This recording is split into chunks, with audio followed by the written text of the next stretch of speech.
તો નમસ્કાર વિદ્યાર્થી મિત્રો, કેમ છો બધા? મજામાં? Good evening. ઓકે, આજના લાઈવ ક્લાસની અંદર આપ સૌનું હાર્દિક સ્વાગત છે. ઓકે, આજે આપણે આજના લેક્ચરની અંદર નીટ બાયોલોજી 11 સાયન્સની અંદર જે પ્લાન્ટ ફિઝિયોલોજી છે, યુનિટ 4 પ્લાન્ટ ફિઝિયોલોજીનું ખૂબ જ અગત્યનું ચેપ્ટર છે રેસ્પિરેશન ઇન પ્લાન્ટ, વનસ્પતિમાં શ્વસન. એને લગતા આપણે કેટલાક નીટના એમસીક્યુ છે આપણે સોલ્વ કરવાના છીએ આજના લેક્ચરની અંદર. ઓકે, તો ખાસ આ ચેપ્ટરની અંદર થોડાક કેલ્ક્યુલેશન વાળા અથવા તો થોડુંક તમારે મગજ દોડાવવું પડે એવા એમસીક્યુ છે. હવે વનસ્પતિમાં શ્વસન, તો આપણે શ્વસનની અંદર આ જે ચેપ્ટર છે એની અંદર ચારક અને અજારક શ્વસન તમને ડિટેલમાં સમજાવેલું છે. ઓકે, એને લગતી તમને અલગ અલગ થિયરી અથવા તો તમે એના કન્સેપ્ટ સમજ્યા હોય કે ગ્લાયકોલિસિસ હોય તો એની અંદર ગ્લુકોઝનું રૂપાંતરણ શેમાં થાય. ત્યારબાદ આગળ તમને જો એ અજારક શ્વસન હોય તો ગ્લાયકોલિસિસ પૂરું થયા પછી એ કોષ રસમાં જ આગળ એનું આથવણ થાય, કાં તો ઈસ્ટ જેવા સજીવો હોય તો એની અંદર ઇથેનોલિક આથવણ થાય, અથવા તો અન્ય કોઈ બેક્ટેરિયા છે અથવા તો પ્રાણીઓના સ્નાયુ છે એની અંદર તમને લેક્ટિક એસિડ આથવણ જોવા મળે. પણ આ ચેપ્ટર પ્લાન્ટ ફિઝિયોલોજીનું છે, તો મોટા ભાગે વનસ્પતિ જે સુકોષ કેન્દ્રી સજીવમાં આવે છે અને ઉચ્ચ કક્ષાના વનસ્પતિઓની અંદર મોટા ભાગે જારક શ્વસન થાય, તો એના માટે એ ગ્લાયકોલિસિસની જે નિપજ છે પાયરુવિક એસિડ, એને આપણે જારક શ્વસનના આગળના તબક્કા માટે કણાભ સૂત્રના આધારકમાં લઈ જઈએ છીએ. ત્યાં જઈને એનું ક્રેબ્સ ચક્ર થાય છે, ટીસીએ ચક્ર. ત્યારબાદ ક્રેબ્સ ચક્રની નિપજ આગળ જે કણાભ સૂત્રનું અંતપટલ છે એના ઉપર એનું ઈટીએસ થાય છે, ઓક્સિડેટિવ ફોસ્ફોરાયલેશન. ઓકે, તો હવે એ જે ચેપ્ટર છે એને લગતા આપણે એમસીક્યુ આજે સોલ્વ કરવાના છે. ફર્સ્ટ એમસીક્યુ એવો છે કે ગ્લુકોઝના દરેક અણુ પાયરુવિક એસિડના 2 અણુમાં રૂપાંતરિત થાય ત્યારે કેટલા એટીપી ની ચોખ્ખી આવક થાય છે. ડાયરેક્ટ ખાલી તમારે ગ્લુકોઝનું પાયરુવિક એસિડ બને ને, એટલે અહીંયા ખાલી તમારે ગ્લાયકોલિસિસમાં સીધા કેટલા એટીપી બને છે એ જ ગણવાનું છે. ગ્લાયકોલિસિસની નિપજનું ઈટીએસ કરવાનું નથી, કારણ કે આપણને પ્રશ્નની અંદર એવી કોઈ વાત નથી કરેલી કે તમારે એનું ઈટીએસ કરીને કેટલી આવક થાય છે. ટોટલ આખાઈ ગ્લાયકોલિસિસની અંદર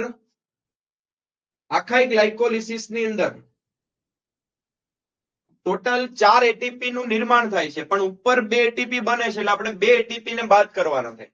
એટલે ચોખ્ખી આવક ગ્લાયકોલિસિસ એટલે કે ગ્લુકોઝનું તમે પાયરુવિક એસિડના 2 અણુમાં રૂપાંતરણ કરો એટલે તમને 2 એટીપી ની ચોખ્ખી આવક થાય, અથવા તો આ એટીપી તમે આધારક આધારિત કહી શકો. ઓકે, હવે નેક્સ્ટ ક્વેશ્ચન ની અંદર આપણને એવું કીધેલું છે કે તમે લેક્ટિક એસિડ આથવણ કરો, અજારક શ્વસન દરમિયાન ગ્લુકોઝમાંથી કેટલા પ્રમાણમાં શક્તિ મુક્ત થાય છે. ઓકે, આ જે ફિગર છે શક્તિ મુક્ત કેટલા પ્રમાણમાં થાય છે, આ આંકડો ખાસ યાદ રાખવાનો છે. તમે લેક્ટિક એસિડ આથવણ દરમિયાન ગ્લુકોઝમાંથી કેટલા પ્રમાણમાં શક્તિ મુક્ત થાય. ઓકે, તો અજારક શ્વસનની અંદર તમે લેક્ટિક એસિડ આથવણ કરો કે ઇથેનોલિક આથવણ, ખાસ ધ્યાન આપજો, આની અંદર એક પણ પ્રકારના એટીપી બનતા નથી.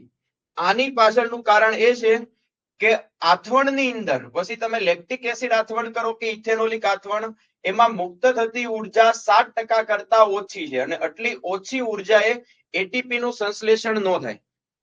એટલે આપણે આની અંદર એ થિયરીમાં પણ તમે વાત કરેલી હશે અથવા તો સમજ્યા હશો કે આથવણની અંદર અજારક શ્વસનના ગ્લાયકોલિસિસ સિવાયનો બીજા જે તબક્કા છે એની અંદર આગળ એટીપી નથી બનતા. ખાલી જે અજારક શ્વસન થાય તો એમાં ગ્લાયકોલિસિસમાં જે એટીપી બનવાના હોય એ ત્યાં બની ગયા, જે 2 એટીપી બને છે. આગળ એક એટીપી નથી બનતા, એની પાછળનું કારણ 7% કરતા ઓછી ઉર્જા મુક્ત થાય છે. ઓકે, અલગ અલગ તમને 4 વિધાન આપેલા છે. આ 4 માંથી એક વિધાન ખોટું છે. પેલું આપણને ઓપ્શન એવો આપેલો છે કે જારક શ્વસન દરમિયાન ઓક્સિજનનું કાર્ય અંતિમ તબક્કામાં જ રહેલો છે. જે વસ્તુ તમે જાણો પણ છો કે ઈટીએસ ની અંદર છેલ્લે ઇલેક્ટ્રોન ઓક્સિજનને મળે છે.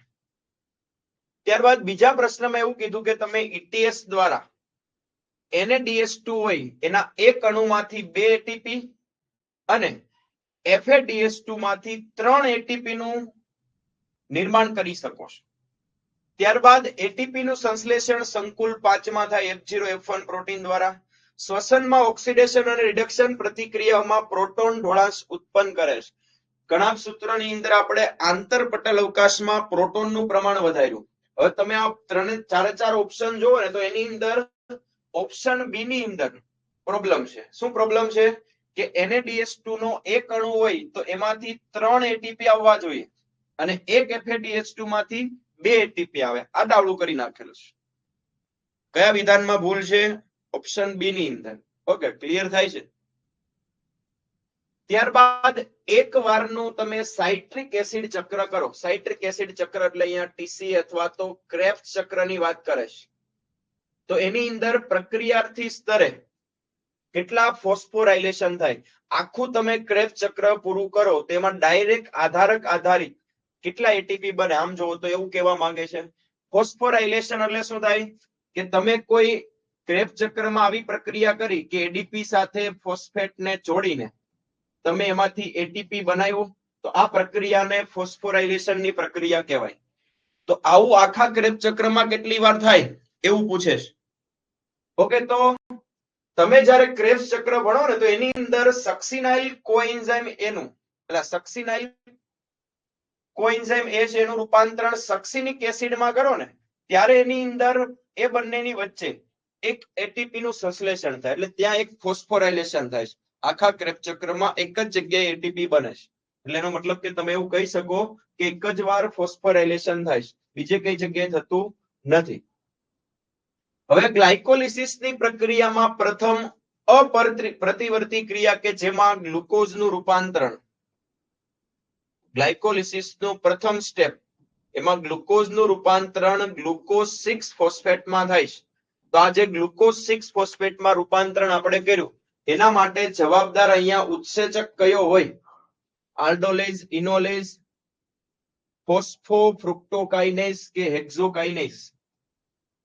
ઓકે, તો અહીંયા જે ઉત્સેચક છે આ પહેલા સ્ટેપમાં વપરાય છે એનું નામ છે હેક્ઝોકાઇનેઝ અને અહીંયા એક એટીપી પણ વપરાય છે અને એનું એડીપી બને છે. આ ફોસ્ફેટ કોની સાથે જોડાણો? ગ્લુકોઝના 6થા નંબરના કાર્બન સાથે. ત્યારબાદ ટ્રાઇપામિટીન. ટ્રાઇપામિટીન માટે શ્વસન આંક RQ કેટલો હોય? ઓકે, ટ્રાઇપામિટીન તમે જાણો છો કે એની અંદર 51 કાર્બન હોય, હાઇડ્રોજન 98, ઓક્સિજન 6. આનું તમે શ્વસનાંક જુઓ તો આના વિઘટન માટે તમારે 145 ઓક્સિજનની જરૂર પડે અને પ્રક્રિયાને અંતે લગભગ 102 આસપાસ કાર્બન ડાયોક્સાઇડ મુક્ત થાય. એટલે મુક્ત થતા કાર્બન ડાયોક્સાઇડ ઉપયોગમાં લેવાતા ઓક્સિજન, આનો ગુણોત્તર કરો એટલે RQ તમને મળશે 0.7. ઓકે, આ NCERT નું જ ઉદાહરણ છે.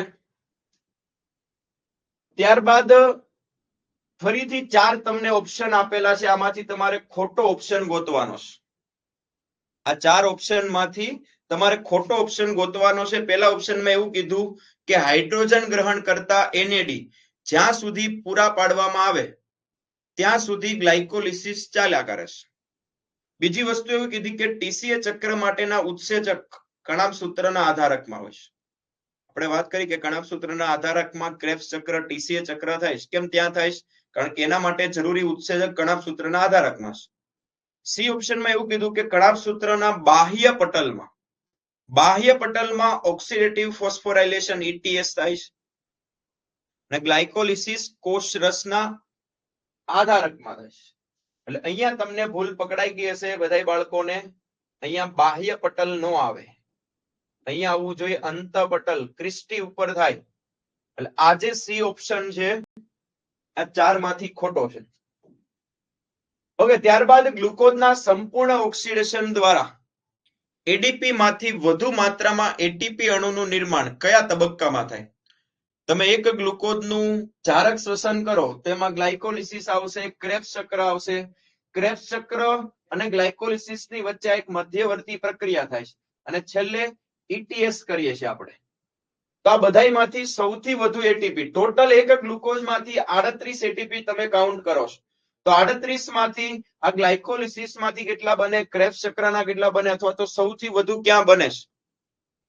તો આપણે સૌથી વધુ જે એટીપી છે આનું નિર્માણ આપણે કરીએ છીએ ETS માં, કારણ કે ગ્લાયકોલિસિસમાં સીધા 2 એટીપી બને. એક ગ્લુકોઝ હોય તો એનું 2 વાર ક્રેબ્સ ચક્ર કરો તો અહીંયા પણ ખાલી 2 એટીપી બને. 38 માંથી 34 એટીપી તમે બનાવો, આ બધા ETS માં બને છે. ઓકે, સૌથી વધુ NADH2 અને FADH2 નું ઓક્સિડેશન કરો, તેમાંથી સૌથી વધુ સંકુલ 5 જે અંતઃપટલ ઉપર આવેલો છે એ એટીપી નું સંશ્લેષણ કરશે. ત્યારબાદ કણાભ સૂત્ર અને હરિતકણમાં એટીપી ના સંશ્લેષણ માટેની કેમો ઓસ્મોટિક થિયરી છે, રસાયણ શ્રુતિ અધિતર્ક. આ બંનેમાં તમે પ્રોટોન ઢોળાંશ બનાવો છો. આ બંનેની અંદર જે એટીપી નું સંશ્લેષણ છે, પટલની એક બાજુ પટલ હોય એની એક બાજુ પ્રોટોનનું પ્રમાણ વધારી દો છો અને બીજી બાજુ પ્રોટોનનું પ્રમાણ શું કરો છો? ઘટાડો છો. આવું તમે હરિતકણમાં કર્યું હતું ચેપ્ટર નંબર 11 માં. કણાભ સૂત્રમાં આ જ પેટર્ન થી તમે એટીપી બનાવ્યા છે. કણાભ સૂત્રની અંદર આંતરપટલ અવકાશમાં પ્રોટોનનું પ્રમાણ વધાર્યું, એવી જ રીતે હરિતકણમાં થાઇલેકોઇડના પોલાણમાં પ્રોટોનનું પ્રમાણ વધાર્યું, પછી પ્રોટોન ઢોળાંશ તોડ્યું F0F1 પ્રોટીન દ્વારા. એટલે આ જે પ્રક્રિયા છે કણાભ સૂત્ર અને હરિતકણમાં કેમો ઓસ્મોટિક સિદ્ધાંત, એ કોના ઉપર આધાર રાખે છે? પ્રોટોન ઢોળાંશ ઉપર. ઓકે, ત્યારબાદ બે નામ એકબીજાના પર્યાય તરીકે દર્શાવાય છે. પર્યાય એટલે આમાંથી કોઈ એવા નામો છે કે જે એક જ ચક્રને આપણે કહીએ છીએ. પેલું એવું આપેલું છે ટ્રાય કાર્બોક્સિલિક એસિડ ચક્ર એટલે TCA ચક્ર અને યુરિયા ચક્ર. કેન્સે ચક્ર એવું નામ આપેલું છે, બીજું કેલ્વિન ચક્ર અથવા તો આ ક્રેબ્સ ચક્ર છે, થોડીક ટાઈપિંગ મિસ્ટેક છે. ટ્રાય કાર્બોક્સિલિક ચક્ર અને સાઇટ્રિક એસિડ ચક્ર આવા નામ આપેલા છે. સાઇટ્રિક એસિડ ચક્ર અને કેલ્વિન ચક્ર. ઓકે, તમે જાણતા હશો કે ક્રેબ્સ ચક્ર હોય, ક્રેબ્સ ચક્રમાં પ્રથમ નિર્માણ પામતી નિપજ સાઇટ્રિક એસિડ છે એટલે એને સાઇટ્રિક એસિડ ચક્ર કહેવાય. ક્રેબ્સ ચક્ર ને બીજું TCA ચક્ર એટલે ટ્રાય કાર્બોક્સિલિક એસિડ ચક્ર પણ કહેવાય છે. એટલે આ બંને નામ એકબીજાના પર્યાય છે જે એક જ માટે તમે બોલો છો. ત્યારબાદ એક ગ્લુકોઝનો અણુ હોય એનું જારક ઓક્સિડેશન દ્વારા થતા કેટલા એટીપી ના અણુ ઉદ્ભવે?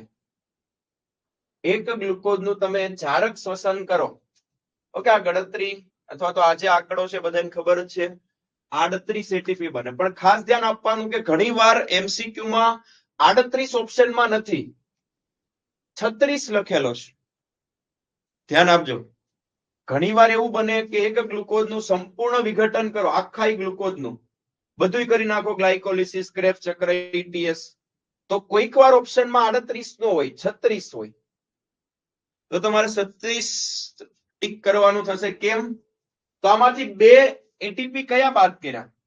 તમે પહેલો તબક્કો ગ્લુકોઝનું પાયરુવિક એસિડના 2 અણુમાં રૂપાંતરણ કરો, આ તબક્કાને તમે ગ્લાયકોલિસિસ કહો છો. શું કહો છો? ગ્લાયકોલિસિસ. આ પ્રક્રિયા કોષરસમાં થાય.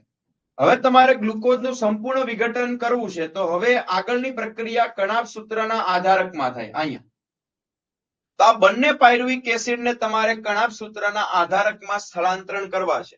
તો એક પાયરુવિક એસિડને અહીંયા લઈ જવા માટે 1 એટીપી વપરાય, 2 પાયરુવિક એસિડને લઈ જવા માટે 2 એટીપી વપરાય. તો ઘણીવાર કાઉન્ટ જો 36 કરેલો હોય તો આ બંને પાયરુવિક એસિડને કણાભ સૂત્રમાં લઈ જવા માટે આ સક્રિય વહન કરવાનું છે. તો એના માટે આ પાયરુવિક એસિડના સ્થળાંતરણ માટે 2 એટીપી વપરાય છે. તો કોઈક વાર ઓપ્શનમાં 36 લખેલા હોય તો તમારે એ કાઉન્ટ કરવાના, પણ બંને હોય ત્યારે 38.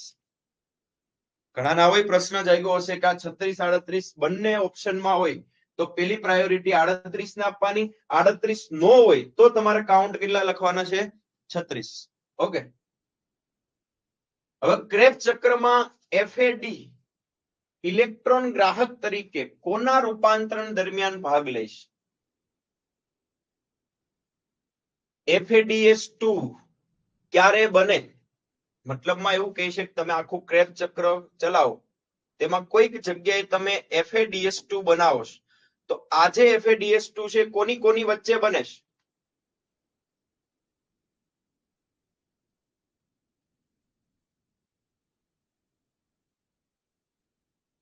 બોલો, આનો આન્સર આપો મને. 4 ઓપ્શન આપેલા છે, આમાંથી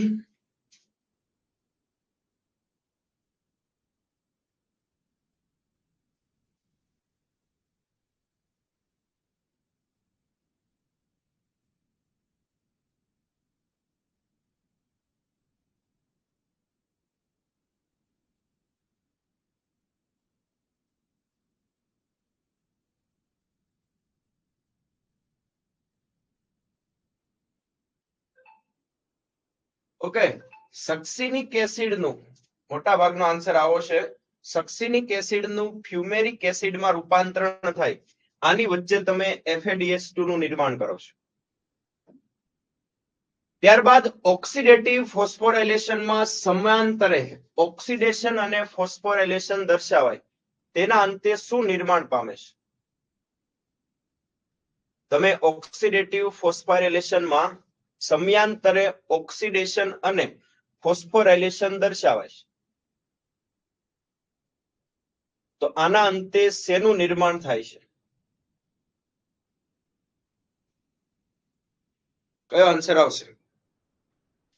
ઓક્સિડેટિવ ફોસ્ફોરાયલેશન કરો એનો મતલબ એવો થયો કે NaDH2 અને FADH2 આ બંનેનું ઓક્સિડેશન ETS માં થાય, તો એના અંતે તમે લાસ્ટમાં પ્રોટોન ઢોળાંશ બનાવીને તમે શેનું નિર્માણ કરો છો? ATP નું નિર્માણ કરો છો. ક્રેબ્સ ચક્ર ક્યાં જોવા મળે? ઓકે, કણાભ સૂત્રના આધારકની અંદર. ત્યારબાદ ફેટી એસિડ નો શ્વસનાંક કેટલો હોય? ફેટી એસિડ લિપિડ નો ઘટક છે, આનો શ્વસનાંક કેટલો હોય? 1 કરતા વધુ હોય તો આવી નિશાની આવે, 1 કરતા વધુ હોય. 1 કરતા ઓછો હોય તો તમારે લેસ ધેન 1 કહેવાનું છે. જો તમે પહેલો ઓપ્શન ટીક કરશો આમાં ભૂલ કરતા હશો ઘણા. આ તો ગ્રેટર ધેન 1 મતલબ કે 1 કરતા વધુ થયો. 1 કરતા વધુ તો નથી. ટ્રાયપામિટીન નું આપણને ઉદાહરણ આપેલું છે 0.7 છે, તો 1 કરતા ઓછો લેસ ધેન 1 આવશે. ઓકે, ત્યારબાદ ઈસ્ટમાં આથવણની નિપજ, તમે ઈસ્ટની અંદર ઇથેનોલિક આથવણ કરો તો શું બને છે? H2O અને કાર્બન ડાયોક્સાઇડ, મિથાઇલ આલ્કોહોલ નથી બનતો. આ ઓપ્શન નહીં આવે, આ ઓપ્શન નહીં આવે, આ ઓપ્શન નહીં આવે. ઇથાઇલ આલ્કોહોલ, ઇથેનોલ બને છે, અને બાકીના જે પાયરુવિક એસિડના જે કાર્બન છે એનું કાર્બન ડાયોક્સાઇડ બને છે. ઓકે, જારક શ્વસનની અંતિમ નિપજ શું છે? તમે જારક શ્વસન કરો તો ગ્લુકોઝની અંદર જેટલા પણ કાર્બન છે એના કાર્બન ડાયોક્સાઇડ બની જાય, બાકીના હાઇડ્રોજનના એના પાણી બને, અને પુષ્કળ માત્રામાં ઉર્જા મુક્ત થાય. તો તમારો આન્સર સંપૂર્ણ ઓક્સિડેશન કરો એટલે કાર્બન ડાયોક્સાઇડ, પાણી અને ઉર્જા મુક્ત થાય. એનું સમીકરણમાં તમે લખો છો. ત્યારબાદ ગ્લાયકોલિસિસ, ક્રેબ્સ ચક્ર અને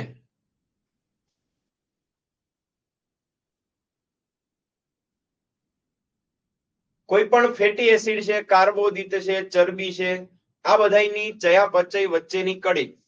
એટલે આ પ્રશ્ન તમને એવું કહેવા માંગે છે કે કોઈ પણ સ્વાસ્થ્ય પદાર્થ હોય, પછી એ લિપિડ હોય, પ્રોટીન હોય કે કાર્બોદિત હોય, આ બધાય માટે મધ્યસ્થી સંયોજન કે એ બધા ઘટકોને કાર્બોદિત, પ્રોટીન, લિપિડ કોઈ પણ હોય એને કોઈક એક સંયોજનમાંથી તો પસાર થવું જ પડે. એ બધાની જોડતી કડી કહેવાય. ઉભય ચયાપચય પરિપથમાં તમે એને જોઈ શકો છો કે એસિટાઇલ કોએન્ઝાઇમ એ આ બધાય સ્વાસ્થ્ય પદાર્થ માટેની જોડતી કડી છે, કારણ કે આમાંથી પસાર થશો તો જ તમે આગળ ક્રેબ્સ ચક્ર કરી શકશો. કયો અંતિમ સાઇટોક્રોમ શ્વસન શૃંખલામાં ઓક્સિજનને ઇલેક્ટ્રોન આપે છે?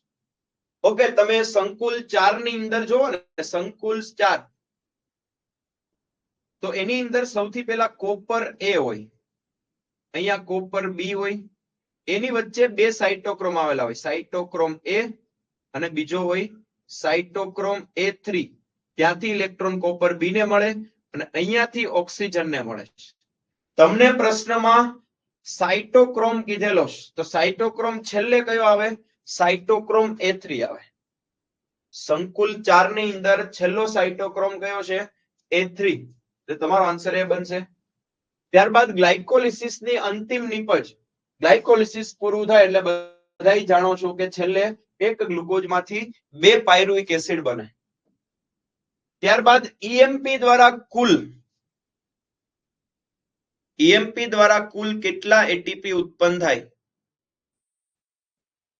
પ્રશ્નમાં તમને આધારક આધારિત કે ETS ના ગણવાના છે કે એવું નથી કીધું, પણ તમે ઓપ્શન જોવો તો ઓપ્શનમાં 2 એટીપી ક્યાંય નથી, એનો મતલબ કે બધા નહીં લેવાના છે. ઓપ્શન ઉપરથી પણ ઘણીવાર તમારે લોજિક લગાવી દેવાનું છે કે અહીંયા ઈએમપી એટલે ગ્લાયકોલિસિસ છે, તો ગ્લાયકોલિસિસમાં કુલ એટીપી 2 ડાયરેક્ટ બને અને 2 NADH2 માંથી 6 બને, એટલે ટોટલ 8 એટીપી બને. ઓકે, ગ્લુકોઝનું અપૂર્ણ ઓક્સિડેશન પાયરુવિક એસિડમાં કેટલા મધ્યવર્તી તબક્કા દ્વારા થાય છે એને આપણે શું કહીએ છીએ? ગ્લુકોઝનું અપૂર્ણ ઓક્સિડેશન કરીને તમે પાયરુવિક એસિડ કરો તો આ તબક્કાવાર જે ગ્લુકોઝ આગળની પ્રક્રિયામાંથી પસાર થાય એને આપણે ગ્લાયકોલિસિસ તરીકે ઓળખીએ છીએ. ત્યારબાદ આરક્યુ એટલે શું થાય? આરક્યુ એટલે રેસ્પિરેટરી કોશન્ટ. આરક્યુ બરાબર આપણે શું કહીએ છીએ? આરક્યુ નું જે સમીકરણ છે, ઉપર શું આવે? મુક્ત થતા કાર્બન ડાયોક્સાઇડ અને નીચે આવે ઉપયોગમાં લેવાતા ઓક્સિજન. મુક્ત થતા કાર્બન ડાયોક્સાઇડ, ઉપયોગમાં લેવાતા CO2/O2 કરવાનું ભાઈ. હે શું કરવાનું? CO2/O2. આમાં ભૂલ ન થઈ જાય કે પેલા ઉપર ઓક્સિજન આવે નીચે કાર્બન ડાયોક્સાઇડ, તો પણ તમારો આરક્યુ નો જે આન્સર છે એ અલગ આવશે. હવે તમને એક સમીકરણ આપેલું છે, આનો આરક્યુ કહેવાનો છે. બધા જાણો છો, થોડીક વાર પહેલા મેં વાત કરી હતી કે આ ટ્રાઇપામિટીન નું અણુસૂત્ર છે, એક ફેટી એસિડ છે, 145 ઓક્સિજન છે, 102 કાર્બન ડાયોક્સાઇડ છે. એટલે મુક્ત થતા કાર્બન ડાયોક્સાઇડ એના છેદમાં ઉપયોગમાં લેવાતા ઓક્સિજનનો ગુણોત્તર કરો તો અહીંયા તમારો આન્સર 0.7 આવશે. આ પણ એનસીઆરટી નું ઉદાહરણ છે. ત્યારબાદ તમને બે વિધાન આપેલા છે, ધ્યાનથી વાંચવાના છે. સજીવોમાં થતી વિઘટનની પ્રક્રિયાઓ ચય કહેવાય. ઓકે, અહીંયાથી તમે પકડી લીધો આ લાઈન. સજીવોમાં જે વિઘટન છે, વિઘટન એટલે ચય નો થાય, વિઘટન એટલે અપચય થાય. એટલે આ વિધાન કેવું થઈ ગયું ભાઈ? ખોટું. હવે બીજું એક વિધાન આપેલું છે, પ્રોટીએઝ ઉત્સેચક દ્વારા વિઘટન પામીને એનું શું બને? Amino acid. સાચી વાત છે. હવે આ એમિનો એસિડ નું ડીએમિનેશન થયા પછી પોતાની સંરચનાના આધારે ક્રેબ્સ ચક્રમાં પાયરુવેટ અથવા તો એસિટાઇલ કોએન્ઝાઇમ એના કોઈ અન્ય કોઈ વિવિધ તબક્કામાં પ્રવેશ કરે. આ વાત સાચી છે. તમે ડાયરેક્ટ એમિનો એસિડ નું પાયરુવિક એસિડમાં રૂપાંતરણ કરીને પછી એનું આગળ ક્રેબ્સ ચક્રમાં પ્રવેશ કરાવી શકો, અથવા તો એમાં થોડો ઘણો રૂપાંતરણ કરીને ક્રેબ્સ ચક્રના અન્ય કોઈ તબક્કાઓ છે એમાં પણ તમે એને દાખલ કરી શકો. એટલે પેલું ખોટું છે અને આર છે એ કેવું છે? સાચું છે. ત્યારબાદ ઈટીએસ માં જે સાઇટોક્રોમ આવે છે, આખા ઈટીએસ માં બધા સંકુલમાં ખાલી સાઇટોક્રોમ નો સાચો ક્રમ કહેવાનો છે. ઓકે, તમે થિયરી ભણ્યા હશો તો અંતઃપટલ ઉપર જે સાઇટોક્રોમ જે બીજાણુ વાહક આવે છે એનો સાચો ક્રમ, તો સૌથી પહેલા સંકુલ જે 3 છે એની અંદર પહેલો સાઇટોક્રોમ આવે સાઇટોક્રોમ બી. આના પછી આગળ તમે વધો એટલે સાઇટોક્રોમ C1 આવે, એના પછી આવે સાઇટોક્રોમ સી, ઓનલી સી, એના પછી આવે સાઇટોક્રોમ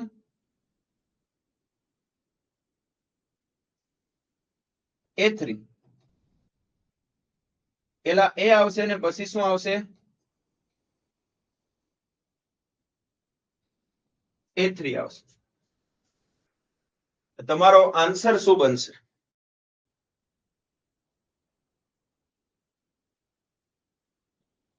એટલે આપણી પાસે જે કન્ટેન્ટ જે એનસીઆરટી માં આપેલું છે એના મુજબ આ આપણે પ્રોપર એની જે ક્રમ છે આપણે જાણીએ છીએ, પણ હવે આ વસ્તુ આના ઉપર લાગુ પાડો તો અહીંયા સાઇટોક્રોમ A કીધું, અહીંયા સી કીધું, અહીંયા 2 માં બી છે, પછી સી છે. હવે અહીંયા પહેલા મેં શું કીધું? એ આવે અને લાસ્ટમાં A3 આવે. એટલે તમારો આન્સર બની ગયો. આન્સર તમારો બી આવશે. ત્યારબાદ હવે જોડકા જોડવાના છે. તમે ક્રેબ્સ ચક્રની અંદર અલગ અલગ મધ્યવર્તી સંયોજનો, મધ્યસ્થી સંયોજનો બતાવો છો. તો આ બધાની કાર્બનની સંખ્યા તમને ખબર હોવી જોઈએ ભાઈ. હે, અહીંયા કાર્બનની સંખ્યા છે, અહીંયા અલગ અલગ એસિડના એના નામ આપેલા છે. હવે તમે જાણો છો કે એસિટાઇલ કોએન્ઝાઇમ એ એમાં 2 કાર્બન હોય, 3 કાર્બન વાળું આમાંથી પાયરુવેટ છે. સાઇટ્રિક એસિડ છે એના 6 કાર્બન હોય, જે આમાં લિસ્ટમાં નથી દેખાતા, એટલે આપણે એને સાઈડમાં રાખશું. આલ્ફા કીટોગ્લુટારિક એસિડના 5 કાર્બન હોય, 4 કાર્બન વાળું આમાંથી મેલિક એસિડ છે. સાઇટ્રિક એસિડને કોઈ સાથે જોડવાનું નથી. ઓકે, તો આવી રીતે તમારી પાસે કોલમ 1 માં ABCD છે, તો એને તમારે જોડવાનું છે 5 સાથે, પછી 2 ને જોડવાનું છે 1 સાથે, એટલે તમારો આન્સર બની ગયો, આન્સર બી આવશે. ઓકે, તો ક્રેબ્સ ચક્રની અંદર જેટલા પણ મધ્યસ્થી સંયોજનો આવે છે, આ બધાની તમને કાર્બનની સંખ્યા ખબર હોવી જોઈએ. ત્યારબાદ શ્વસનાંક કોના પર આધારિત હોય? પેલું એવું આપેલું છે, સ્વાસ્થ્ય ઉત્સેચકના પ્રકાર ઉપર, સ્વાસ્થ્ય પદાર્થના પ્રકાર ઉપર, મુક્ત થતા ઓક્સિજનના પ્રમાણ પર કે ઉપયોગમાં લેવાતા કાર્બન ડાયોક્સાઇડના પ્રમાણ પર. ઓકે, એનસીઆરટી ની એક એવી લાઈન છે કે અલગ અલગ સ્વાસ્થ્ય પદાર્થનો જે શ્વસનાંક છે એ અલગ અલગ હોય. એટલે એનો મતલબ એવો થયો કે શ્વસનાંકનો આધાર સ્વાસ્થ્ય પદાર્થના પ્રકાર ઉપર છે. ઓકે, પ્રોટીન છે તો એનો શ્વસનાંક અલગ છે, કારણ કે બધાની અંદર એના બંધારણમાં જે અણુઓની સંખ્યા છે એ સમાન નથી. કોઈકને તમારે તોડવા માટે વધુ ઓક્સિજનની જરૂર પડશે, ગ્લુકોઝને તોડવા છે તો 6O2 ની જરૂર પડે. એટલે સ્વાસ્થ્ય પદાર્થના પ્રકાર ઉપર શ્વસનાંક આધાર રાખે છે. ફટાફટ મને બધાને કોમેન્ટમાં આન્સર આપવાનો છે. ગ્લાયકોલિસિસના અંતમાં 52 પાયરુવિક એસિડનું તમારે નિર્માણ માટે કેટલા ગ્લુકોઝના અણુની જરૂર પડશે? તમારે 52 પાયરુવિક એસિડ બનાવશે, એક ગ્લુકોઝમાંથી 2 પાયરુવિક એસિડ બને તો 26 તમારી પાસે ગ્લુકોઝ હોય, તો એમાંથી તમે 52 પાયરુવિક એસિડ બનાવી શકો. ત્યારબાદ 2 NaDH2 છે તમારી પાસે, 3 FADH2 છે. આનું તમે ETS કરો, ઓક્સિડેટિવ ફોસ્ફોરાયલેશન, તો એમાંથી કેટલા એટીપી ના અણુ બનશે? તમારી પાસે 2 NaDH2 છે, 3 FADH2 છે. તમે પ્રોપર વસ્તુ જાણો છો કે NaDH2 હોય એમાંથી 3 એટીપી બને, પણ 2 છે તો એમાંથી ટોટલ 6 એટીપી બનશે. અને 3 FADH2 છે, એક FADH2 માંથી 2 એટીપી, તો આમાંથી પણ 6 એટીપી બનશે. ટોટલ તમે એમાંથી 12 એટીપી બનાવી શકો. ત્યારબાદ કણાપ સૂત્રમાં એટીપી સંશ્લેષણ માટેની કેમોઓસ્મોટિક થિયરી કોના પર આધારિત છે? પ્રોટોન ઢોળાંશ, કેલ્શિયમ, પોટેશિયમ, સોડિયમ. આ વસ્તુ તો કઈ આપણે વાત કરી જ નથી આ ચેપ્ટરની અંદર. પ્રોટોન ઢોળાંશ આપણે આંતરપટલ અવકાશમાં પ્રોટોનનું પ્રમાણ વધાર્યું. ગ્લાયકોલિસિસ અને ક્રેબ્સ ચક્રને જોડતી પ્રક્રિયા કઈ છે? ગ્લાયકોલિસિસ પૂરું થયું અને ક્રેબ્સ ચક્ર શરૂ થાય એ પહેલા જે મધ્યવર્તી પ્રક્રિયા છે એની જોડતી કડી કહેવાય. તો તમે ગ્લાયકોલિસિસની જે નિપજ છે તમારી પાયરુવિક એસિડ છે, એનું તમે એસિટાઇલ કોએન્ઝાઇમ એમાં રૂપાંતરણ કરો. આ જે સ્ટેપ છે આ ના તો ગ્લાયકોલિસિસમાં આવે છે ના તો ક્રેબ્સ ચક્રમાં આવે છે, એની વચ્ચેની આ મધ્યવર્તી પ્રક્રિયા છે. ઓકે, કારણ કે પાયરુવેટ બન્યું ત્યાં સુધી ગ્લાયકોલિસિસ, એસિટાઇલ કોએન્ઝાઇમ એ પછીનું બધું ક્રેબ્સ ચક્ર. તો આ વચ્ચેનું જે કાંઈ સ્ટેપ છે ઓક્સિડેટિવ ડીકાર્બોક્સિલેશનની આ પ્રક્રિયા છે, આ પ્રક્રિયા એ બંનેની જોડતી પ્રક્રિયા કહેવાની છે. ત્યારબાદ અજારક શ્વસનમાં શું થાય? તો અજારક શ્વસનમાં ભાઈ ગ્લુકોઝનું અપૂર્ણ ઓક્સિડેશન થાય.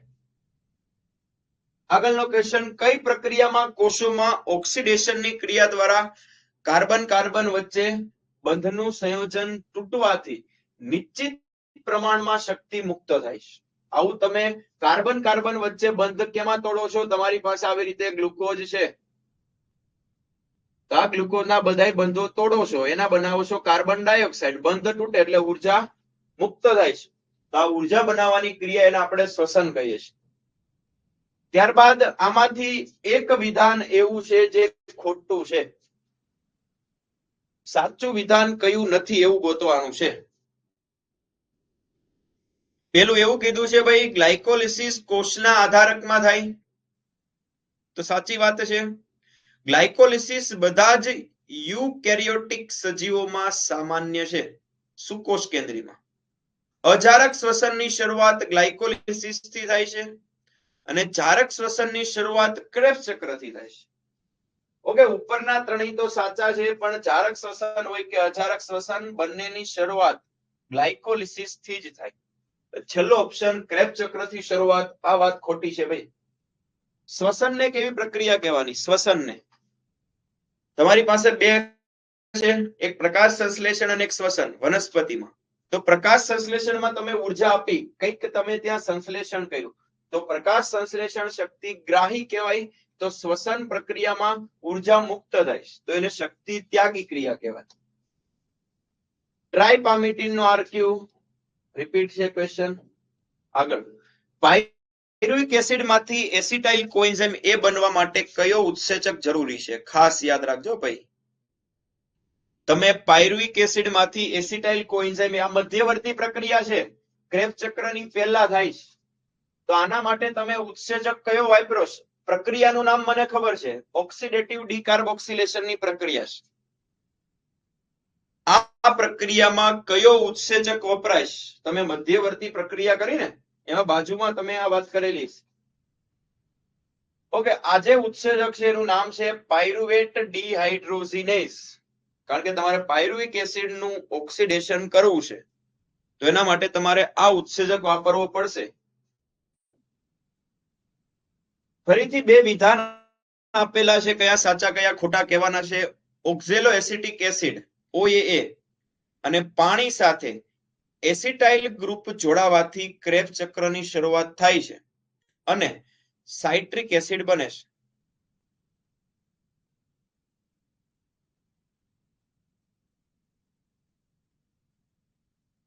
અને બીજું એવું આપેલું છે, ક્રેબ્સ ચક્ર કોષમાં કોષરસ આધારકમાં થાય. તમે કણાભ સૂત્રના આધારકમાં પહેલેથી હાજર 4 કાર્બન વાળો ઓક્ઝેલો એસિટિક એસિડ અને 2 કાર્બન વાળો એસિટાઇલ કોએન્ઝાઇમ A, આ બંનેને જોડીને તમે 6 કાર્બન વાળું પેલું સાઇટ્રિક એસિડ બનાવો, એટલે ત્યાંથી ક્રેબ્સ ચક્રની શરૂઆત થાય. પણ કોષ રસમાં ન થાય, કણાભ સૂત્રના આધારકમાં થાય. એટલે પેલું સાચું છે, બીજું ખોટું છે. પાયરુવિક એસિડના 3 અણુના સંપૂર્ણ જારક શ્વસન દરમિયાન તમને પ્રશ્નમાં ખાલી કોના એટીપી ગણવાના કીધેલા છે? ઓક્સિડેટિવ ફોસ્ફોરીકરણ દ્વારા.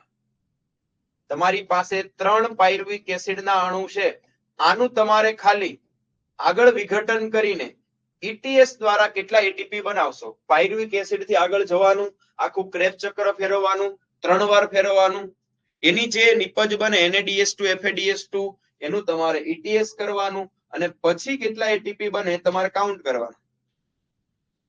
ફટાફટ મને કોમેન્ટમાં આનો આન્સર આપશો. ઓકે, 3 પાયરુવિક એસિડ તો પેલા મધ્યવર્તી પ્રક્રિયા થાય, પછી એક ક્રેબ્સ ચક્ર ફરે. પણ 3 પાયરુવિક એસિડ છે તો 3 વાર એ મધ્યવર્તી પ્રક્રિયા થશે ને આખું ક્રેબ્સ ચક્ર 3 વાર ફરશે. તો આ દરમિયાન જેટલા NADH2 અને જેટલા FADH2 બને એ તમારે કાઉન્ટ કરવાના છે. ઓકે, આન્સરમાં થોડુંક વેરિએશન આવે છે, એનો મતલબ કોઈક A આન્સર, કોઈક B આન્સર. વિચારો ફટાફટ.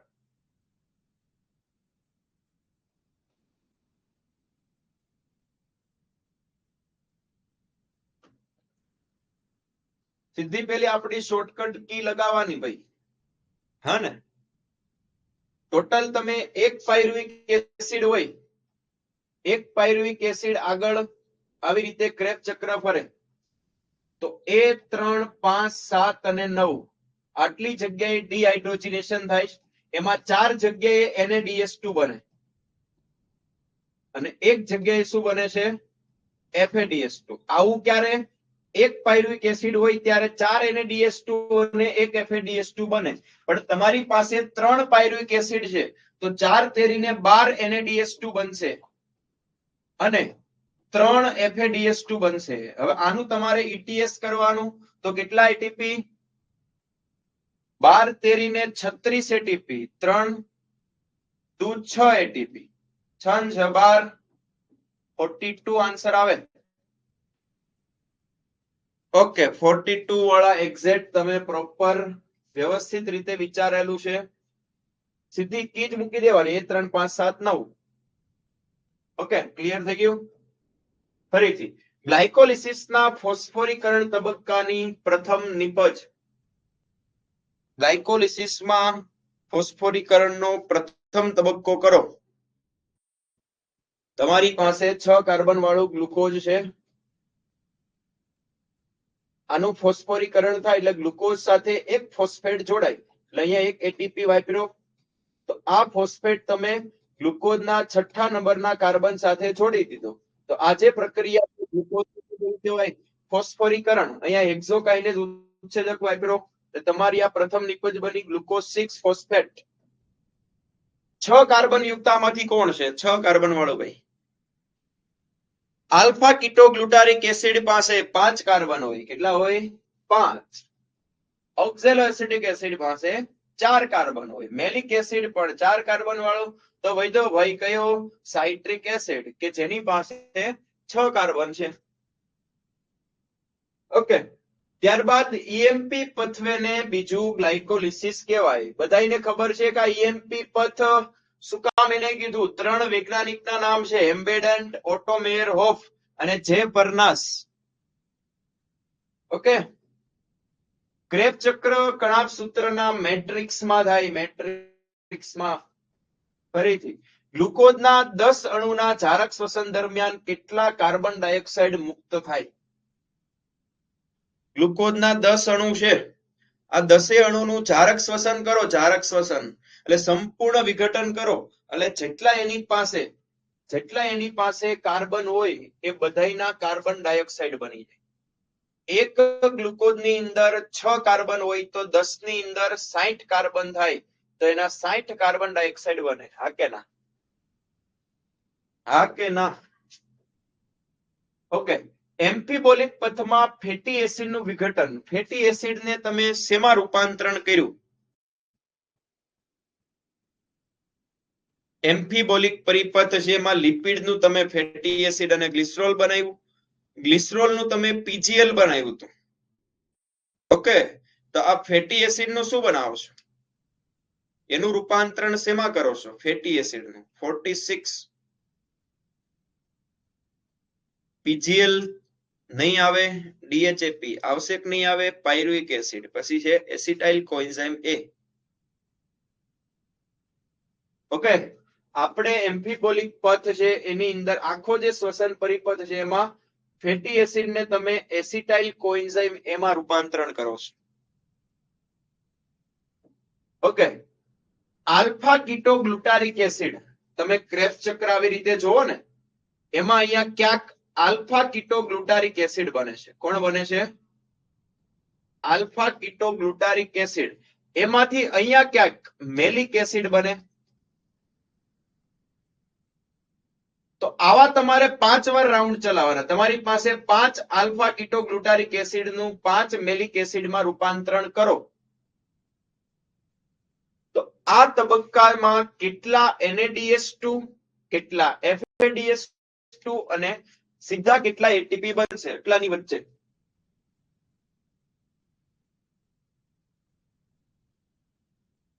આલ્ફા કીટોગ્લુટારિક એસિડ માંથી મેલિક એસિડ બનાવવા માટે એટલું ક્રેબ ચક્ર તમારે 5 વાર ફેરવવાનું. આખું નહીં, ખાલી એટલું.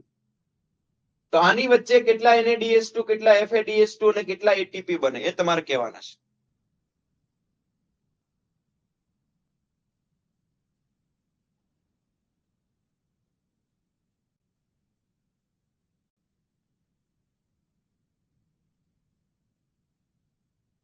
ખાલી તમે એટીપી પકડી લ્યો ને, કારણ કે અહીંયા આગળ ક્યાંક સક્સિનાઇલ આવે છે. સક્સિનાઇલ કોએન્ઝાઇમ એ પછી સક્સિનિક એસિડ. આની વચ્ચે એક એટીપી બને છે. આટલી વાર ફેરવો તો એકમાં એક વાર એટીપી બને. તો 5 ફેરવશો તો 5 એટીપી બનશે. કેટલા? અને એની વચ્ચે 5 NADH2 બને છે અને 5 FADH2 બને છે. એક વારમાં બધું એક એક બને છે પણ 5 વારમાં બધું 5 બનશે. તમારો આન્સર સીધો બની જાય. ખાલી એટીપી નું વિચારી લ્યો ને તોય ખબર પડી. પ્રોટીનનો જ્યારે સ્વાસ્થ્ય પદાર્થ તરીકે ઉપયોગ થાય તો પ્રોટીનનો શ્વસનાંક કેટલો હોય? પ્રોટીનમાં શ્વસનાંક એનો આરક્યુ કેટલો હોય? આ પણ તમને એનસીઆરટી માં આપેલું જ છે.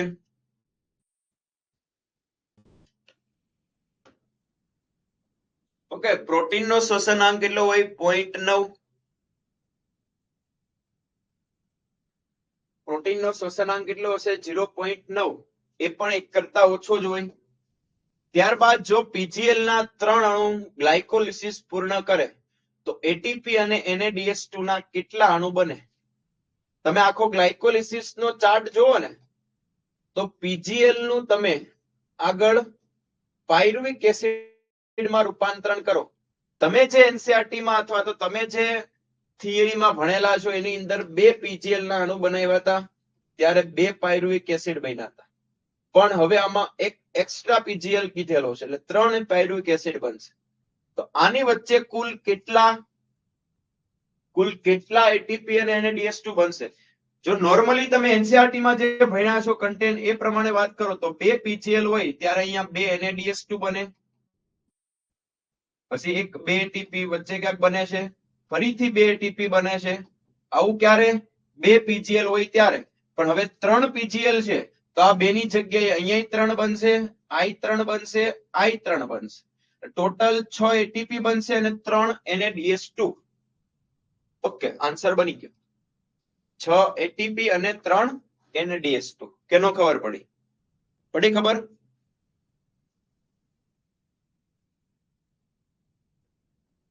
ક્લિયર થાય છે?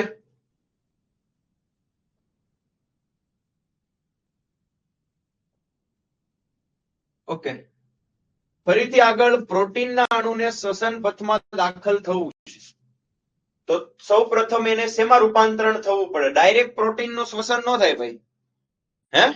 ડાયરેક્ટ પ્રોટીનનું શ્વસન થાય નહીં. પ્રોટીન પોલિમર છે અને પેલા સરળ અણુ મોનોમરમાં રૂપાંતરણ થવું પડે. એમાંથી સરળ અણુ કયો બનાવવો પડે? Amino acid.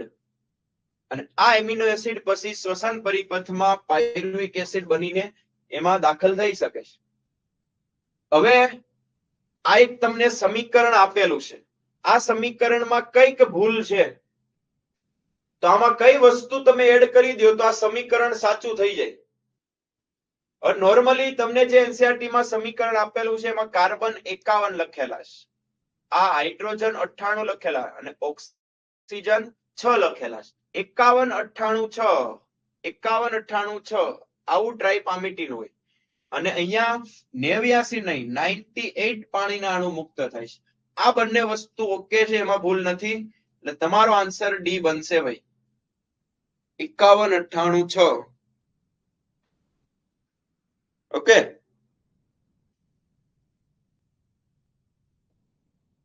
ફરીથી ગ્લુકોઝનો શ્વસનાંક, કારણ કે ગ્લુકોઝ પાસે C6H12O6 એને સંપૂર્ણ વિઘટન માટે 6O2 ની જરૂર પડે. 6 કાર્બન ડાયોક્સાઇડ મુક્ત થાય છે. એટલે અહીંયા મુક્ત થતા કાર્બન ડાયોક્સાઇડ ઉપયોગમાં લેવાતા ઓક્સિજન સરખા છે તો ગ્લુકોઝનો શ્વસનાંક કેટલો આવે? 1 આવે. ત્યારબાદ પ્રાણી કે વનસ્પતિ કોષમાં પ્રથમ શ્વસન તબક્કો EMP છે.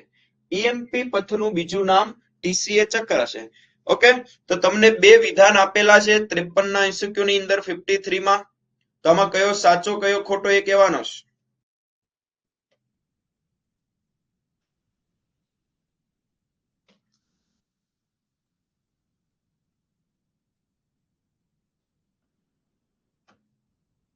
ઓકે, પહેલી વાત સાચી છે. કોઈ પણ કોષ હોય, બેક્ટેરિયાનો હોય, યીસ્ટનો હોય, બધાયમાં EMP પરિપથ જ પેલા ચાલે. જારક શ્વસન હોય, અજારક શ્વસન હોય. પણ EMP પથને બીજું TCA ચક્ર કહેવાય નહીં. EMP પથને બીજું ગ્લાયકોલિસિસ કહેવાય. એટલે પહેલું સાચું છે, બીજું ખોટું છે. ઓકે, ફરીથી ઓક્સિડેટિવ ફોસ્ફોરાયલેશન નું અન્ય નામ. ઓક્સિડેટિવ ફોસ્ફોરાયલેશન ને ઇલેક્ટ્રોન ટ્રાન્સપોર્ટ સિસ્ટમ ETS આપણે કહીએ છીએ. ત્યારબાદ ક્રેબ ચક્રની બધી ક્રિયાઓ કણાભ સૂત્રના આધારકમાં થાય છે તો ETS ની બધી ક્રિયાઓ ક્યાં થાય? ક્રેબ ચક્ર આધારકમાં થયું તો ETS બધાને ખબર હશે. તો એ થાય કણાભ સૂત્રના અંદરનું પટલ છે, અંતપટલ. ક્રિસ્ટી ઉપર થાય. કેના ઉપર થાય? ક્રિસ્ટી ઉપર. ત્યારબાદ જ્યારે ગ્લુકોઝના અણુનું પ્રાણીના સ્નાયુએ કોષમાં અજારક શ્વસન થાય તો ત્યારે ઉત્પન્ન થતા એટીપી ની સંખ્યા બોલો. આપણા સ્નાયુઓ ઓક્સિજનના અભાવમાં અજારક શ્વસન કરે તો ગ્લાયકોલિસિસ પછી આગળ એ પાયરુવિક એસિડ નું લેક્ટિક એસિડ બને. તો એક ગ્લુકોઝના અણુમાંથી અજારક શ્વસન હોય તો ખાલી 2 જ એટીપી બને. કેટલા બનશે? 2. પછી પ્રાણીઓ ભલે હોય, અજારક શ્વસન એટલે 2 જ એટીપી. ટીસીએ ચક્ર માટે આ 4 માંથી સાચી વસ્તુ કઈ છે? ટીસીએ ચક્ર માટે સાચું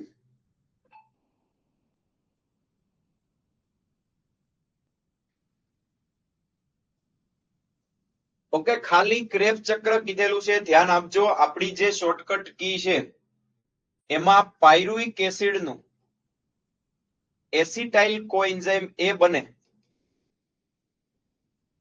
એમાં A3, 5, 7, 9 આવી રીતે કી છે. તો એ હવે નથી ગણવાનું, કારણ કે ખાલી આપણને ટીસીએ ચક્ર કીધેલું છે તો એટલું જ ગણવાનું છે. તો અહીંયા હવે એટલું જ બાકી રહ્યું, 3, 5, 7, 9. તો 3 NADH2 બને, 1 FADH2 બને અને 1 આધારક આધારિત એટીપી બનશે. ઓકે, તો તમારો આન્સર આવશે 1 FADH2, 3 NADH2 અને 1 એટીપી. પણ જો અહીંયા ટીસીએ ચક્રની જગ્યાએ પાયરુવિક એસિડ લખેલું હોય તો તમે જવાબમાં આ એને કાઉન્ટ કરી શકો. આ પ્રક્રિયા ક્રેબ ચક્રમાં આવતી નથી, એટલે તમારો આન્સર ડી બનશે. ઓકે, ETS માં સંકુલ 2 એટલે કોણ?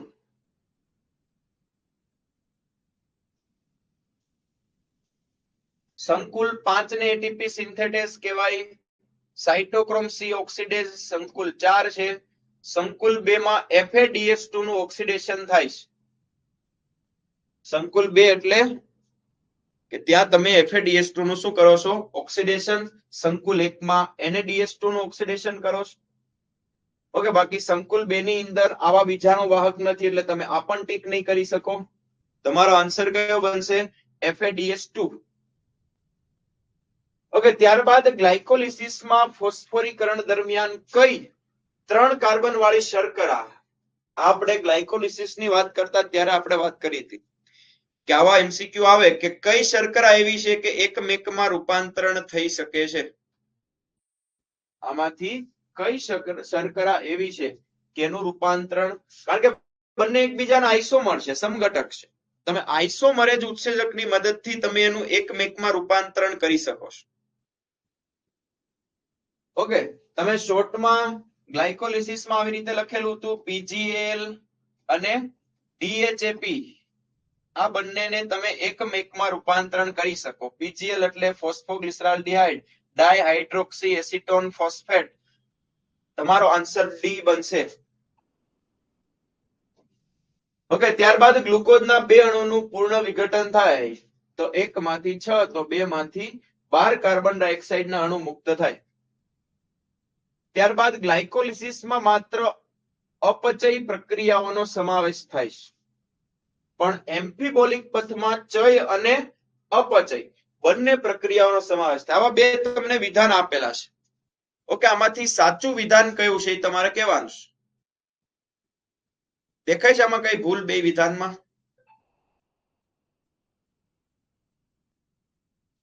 ઓકે, કાર્બોદિતનું ખાલી અપચય થાય. એમ્ફીબોલિક પરિપથ તમે જોવો તો 3 વસ્તુ આપણે વાત કરીએ છીએ, લિપિડ, કાર્બોદિત અને પ્રોટીન. પણ પ્રોટીન લિપિડમાં ચય અપચય બંને થાય, પણ કાર્બોદિતનું ફક્ત અપચય થાય. તો આ બંને વિધાન સાચા છે. એ અને આર બંને કેવા છે? સાચા વિધાન છે. ફરીથી 2 વિધાન આપેલા છે. ગ્લાયકોલિસિસ દરમિયાન 2 એટીપી અને 2 NADH2 ઉત્પન્ન થાય છે. એક ક્રેબ ચક્ર દરમિયાન 2 એટીપી, 2 FADH2 અને 4 NADH2 ઉત્પન્ન થાય છે. આ બંનેમાંથી કયા સાચા કયા ખોટા એ આપણે કહેવાનું છે.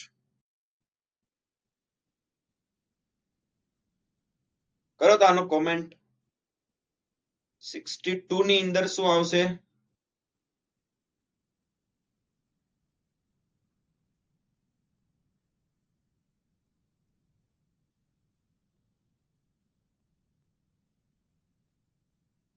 ઓકે, પહેલી વાત તો સાચી છે. તમે એક ગ્લાયકોલિસિસ પૂરું કરો, ગ્લુકોઝનું પાયરુવિક એસિડ બનાવો તો ચોખ્ખા આવક 2 એટીપી બને અને 2 NADH2 બને. આ વાત સાચી છે. પણ એક ક્રેબ ચક્રમાં 2 એટીપી નો બને. એટલે આગળ વાંચવાની જરૂર નથી. બે FADH2 નથી બનતા. એટલે પેલું સાચું છે અને બીજું વિધાન આપેલું છે જે આર એ કેવું થાય? ખોટું. અજારક શ્વસનનો આરક્યુ, હાય હાય, અજારક શ્વસનનો આરક્યુ આપણે વાત કરેલી થિયરીમાં. અજારક શ્વસનનો આરક્યુ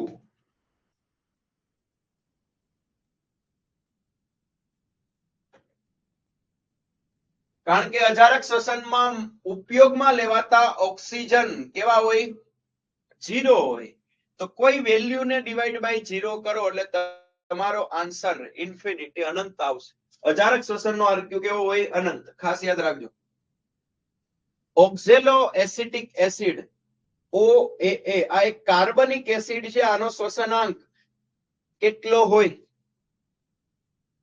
આ પણ આપણે લાસ્ટ લેક્ચરની અંદર વાત કરેલી છે. છેલ્લો મુદ્દો આ ડિસ્કસ કર્યો હતો આપણે. ઓક્ઝેલો એસિટિક એસિડ એક કાર્બનિક એસિડ છે. આનો શ્વસનાંક કેટલો હોય? એનો 1 કરતા વધુ 4 હોય. કેટલો હોય? આરક્યુ 4. ઓકે. ત્યારબાદ એમિનો એસિડના એક અણુ એમ્ફીબોલિક પથ દ્વારા ઓક્સિડેશન થવાથી આધારક આધારિત કેટલા એટીપી બને? ધ્યાનથી જોજો કયા કીધેલા છે. એમિનો એસિડના એક અણુનું તમે એમ્ફીબોલિક પથ દ્વારા શ્વસન પથની અંદર પ્રવેશ કરાવો, એનું આખું સંપૂર્ણ વિઘટન કરો તો આધારક આધારિત કેટલા એટીપી બને?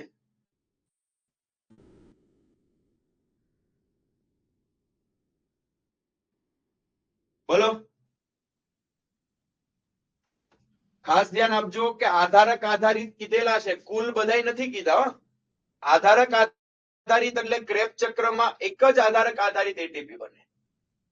તમારે આમાં બધાય કાઉન્ટ નથી કરવા બેસવાના, કારણ કે ડાયરેક્ટ સક્સિનાઇલ કોએન્ઝાઇમ એનું સક્સિનિક એસિડ બને, એની વચ્ચે એક જ એટીપી બને. હવે તમને આવી રીતે 3 બોક્સ આપેલા છે. એકમાં પાથવે એ આપેલું છે, પાથવે બી છે અને ત્રીજામાં પાથવે સી છે. આ જારક શ્વસનના 3 તબક્કા છે એવું સમજવાનું. એટલે તમારે એવું લોજિક લગાવવાનું કે આ ગ્લાયકોલિસિસ, આ ક્રેબ્સ ચક્ર અને આ ETS. હવે આની અંદર અમુક એરો મારેલા છે. એ પ્રક્રિયક કે નિપજની વસ્તુનું સૂચન કરે છે. તમે કઈ વસ્તુ અંદર દાખલ કરતા એરા મારો છો એનો મતલબ કે એમાં કંઈક વપરાય છે. કોઈક એરા બહાર નીકળે છે એનો મતલબ કે એમાંથી કંઈક નિપજ બને છે.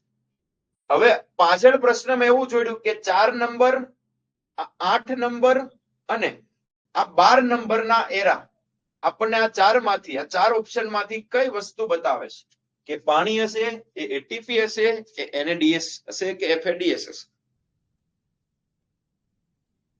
બોલો. 66 નીટમાં પૂછાયેલો MCQ છે. આ ત્રણેય પાથવે છે ને, A, B અને C, ગ્લાયકોલિસિસ, ક્રેબ્સ ચક્ર અને ETS, આ ત્રણેયમાં એવી કઈ વસ્તુ છે કે ત્રણેયમાં બને જ છે?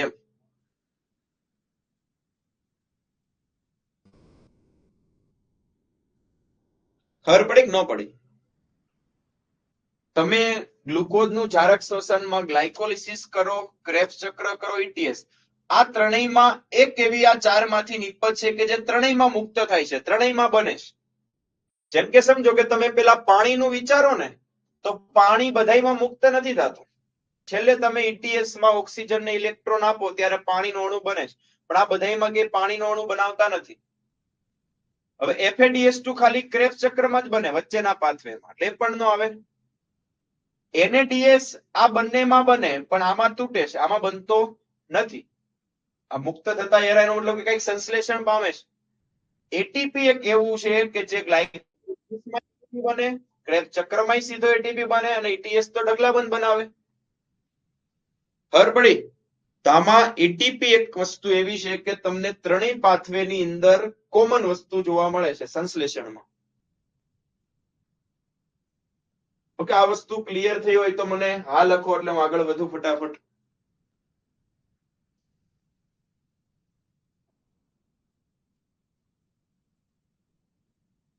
ઓકે,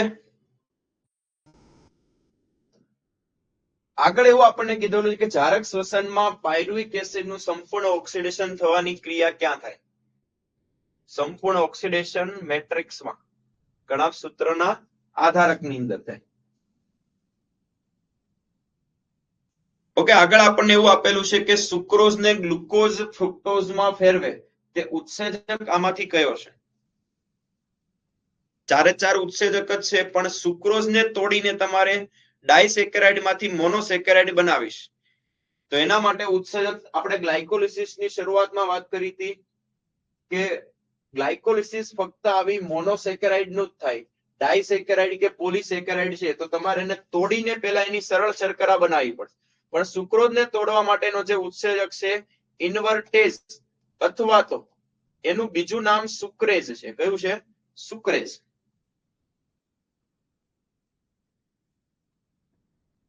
ત્યારબાદ ગ્લાયકોલિસિસ અને ક્રેબ્સ ચક્ર વચ્ચેનું મધ્યસ્થી સંયોજન.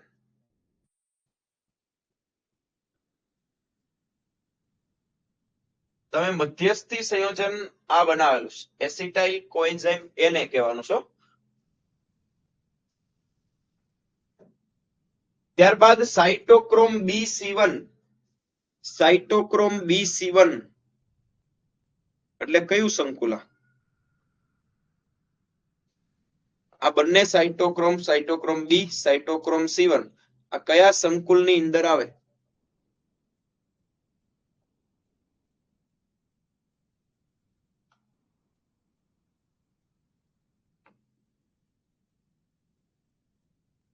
ઓકે, સંકુલ 3 ની અંદર આ બંને સાઇટોક્રોમ ગોઠવાયેલા છે, સાઇટોક્રોમ બી અને સાઇટોક્રોમ C1. ત્યારબાદ પ્રોટીન જ્યારે એમ્ફીબોલિક પથમાં પ્રવેશે ત્યારે તેમાં એમિનો એસિડનું કોનામાં રૂપાંતરણ કરવાનું? એમ્ફીબોલિક ચાર્ટમાં એમિનો એસિડનો એરો એ શ્વસન પરિપથમાં કોની અંદર પ્રવેશ કરાવેલો છે? શું બનાવ્યું છે એનું એ આપણે કહેવાનું છે. પ્રોટીન એમ્ફીબોલિક પથમાં પ્રવેશે ત્યારે તેમાં એમિનો એસિડનું કોનામાં રૂપાંતરણ થાય?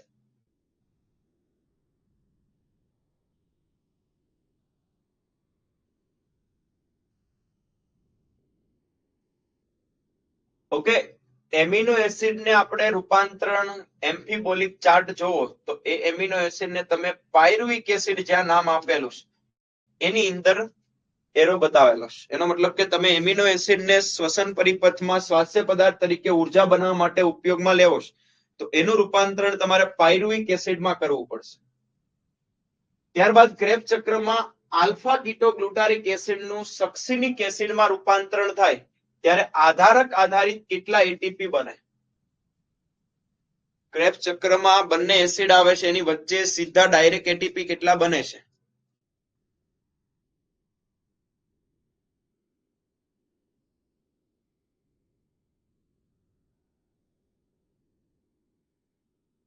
ઓકે, એક બને છે.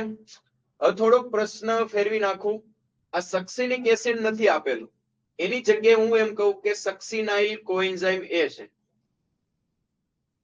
તો શું આન્સર આવે? આની જગ્યાએ હું એમ કહું કે સક્સિનાઇલ કોએન્ઝાઇમ એ તો તમારો આન્સર શું બનશે?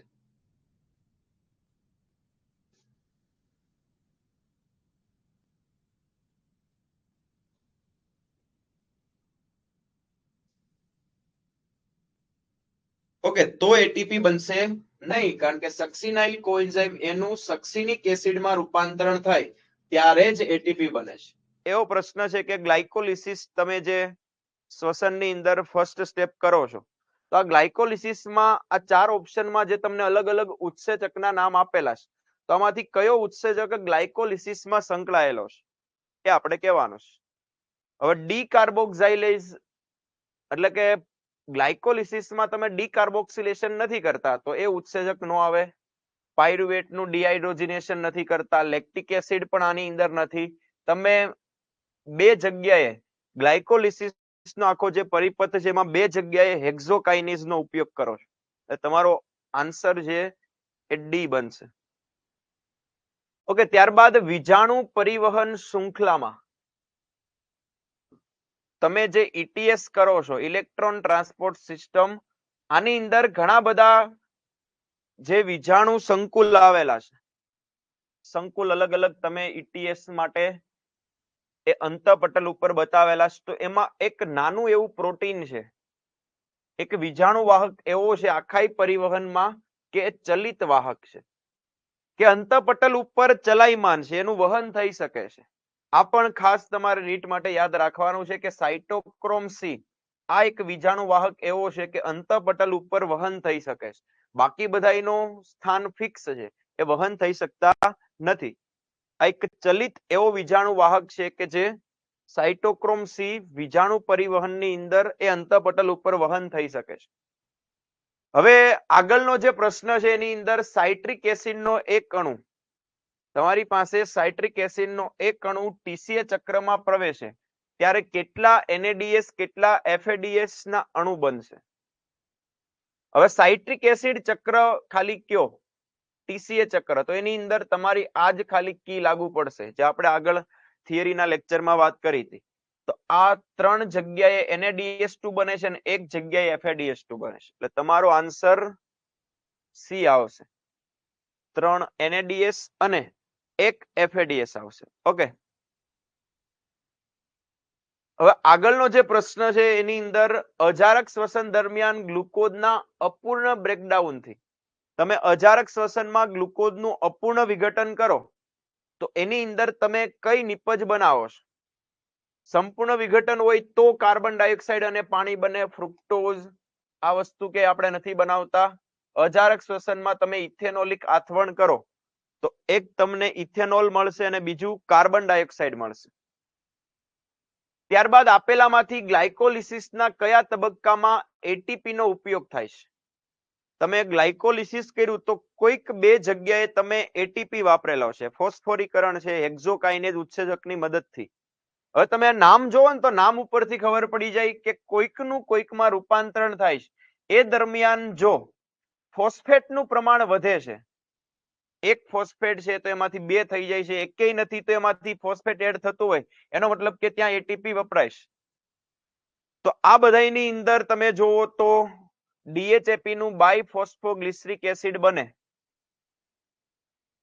તો એમાં એકેય ફોસ્ફેટ એડ નથી થતો.